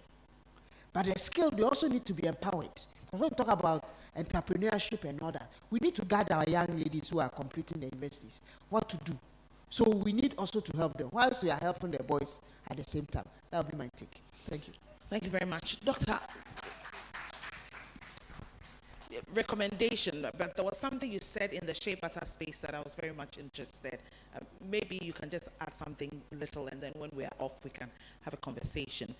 There's a huge challenge in this country now when it comes to the shea butter space, where there is overproduction, and therefore people who have gone to, who are even adding value are not even getting market. So for example, some of the women I work with have come with items. We took them to ShopRite, and one of the things that came up was that their branding does not meet the international standard. And these were like some very top-notch branding these women had done. It just showed that there's too much competition within that space, that you've got to do something that is really out of this space. Otherwise, you're not getting to even go beyond certain shores and certain stores, even locally. So I'll be interested in how to move these people and their production to have access to markets. That will be something small, but otherwise you can also give your recommendation, because it is such a huge space where a lot of women work in northern Ghana, and it's a very important conversation. Yeah, it is. For the marketing, I think I also came across lots of cooperative that weren't even meeting the market demands. Like for my work, marketing didn't come up as an issue at all, at all. So maybe we have to have this conversation after this session. I am concerned about the conversation around gender. You listen and you talk to people within the NGO, civil society. It appears where their level of conversation, their level of working around gender is somewhere else. Then when you come to the practicality of it, you go to offices, you visit organizations, you have sessions with institutions. They tell you we have a gender desk officer. You go engage the person knows close to nothing about gender. They have just put somebody there to meet the mark. We have a gender focal point, that's all. So I think that data is what it takes for every effective planning. I suggest for institutional strengthening, can we start with gender institutional capacity assessment? Every institution should be able to have this done thoroughly, looking at the policies in place. With this information, you are able to develop a context-specific action plan that addresses all the needs of the organization. I'm very certain that when it comes to the NGO sector, you come to the universities, other sectors are doing very well, but this is not a uniform level that we have achieved as a country. Can we set the standard right? Can we standardize our operation and network? You just hear that there's funding here, you grab it and you are doing this. So many disjointed interventions ongoing. I think that it's time to draw back at the level of the institution. And I'm happy that we are talking about gender being added to KPIs of staff. So how do you do that without an institutional gender capacity assessment to be able to come out with what are the needs of, and these are context specific. Can we draw back and do this for every organization? Then before we can now appoint those focal points, and they will know what they are about, because they would be implementing the action plans that would come out of the gender capacity assessment, and we can take it up from there. And I'm sure the next time we are having this conversation, we would have probably standardized some of our interventions, and this would help us.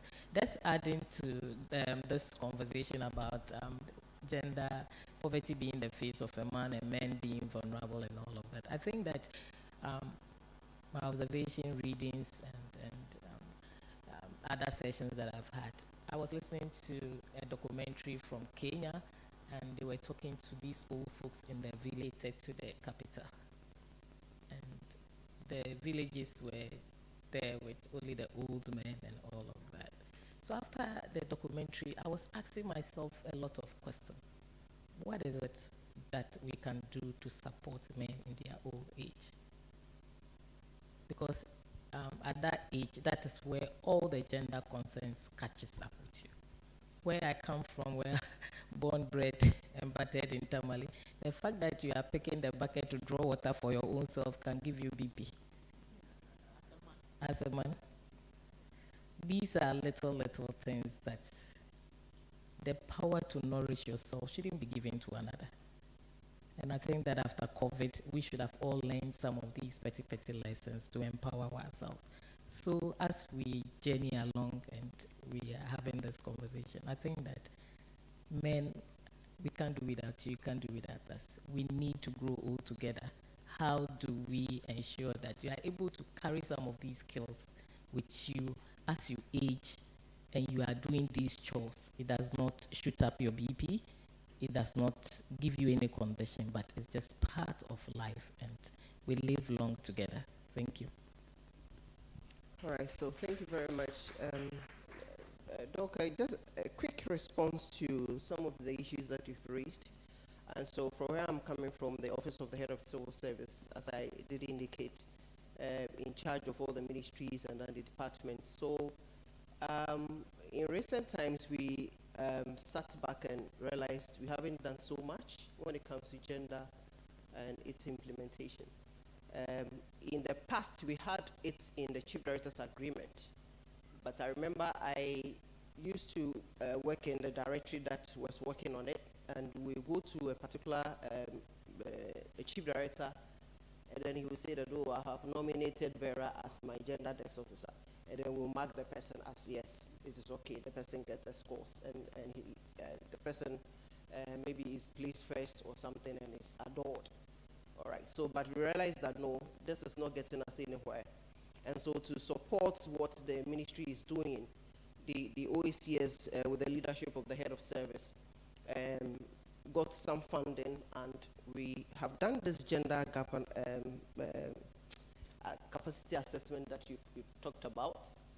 There is a report on that, and the consultant is actually asking us, actually requesting that she publishes that, so that maybe some of you can have a look at it. So we did it with the 3 key institutions. So the Office of the Head of Civil Service as one, the Ministry of Gender, Children and Social Protection, the Ministry of Health as also one. And out of that, in fact, the end result of all these that we try to embark on was to come out with an action plan.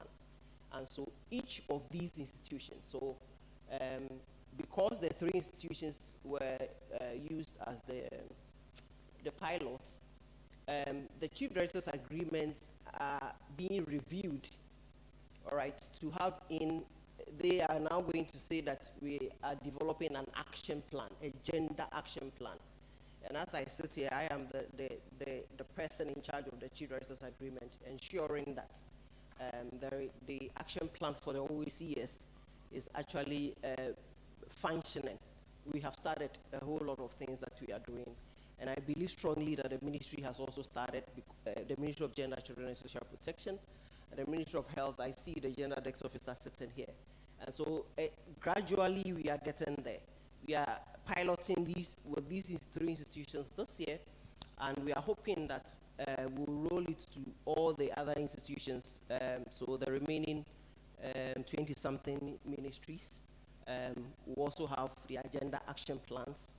And one good thing about what the service does is this, because we have linked all these things to performance of the leaders, and everybody, and the way we have carried it over the years, and now the leaders will also want to be recognized. And so everyone wants to do what is right together. We've had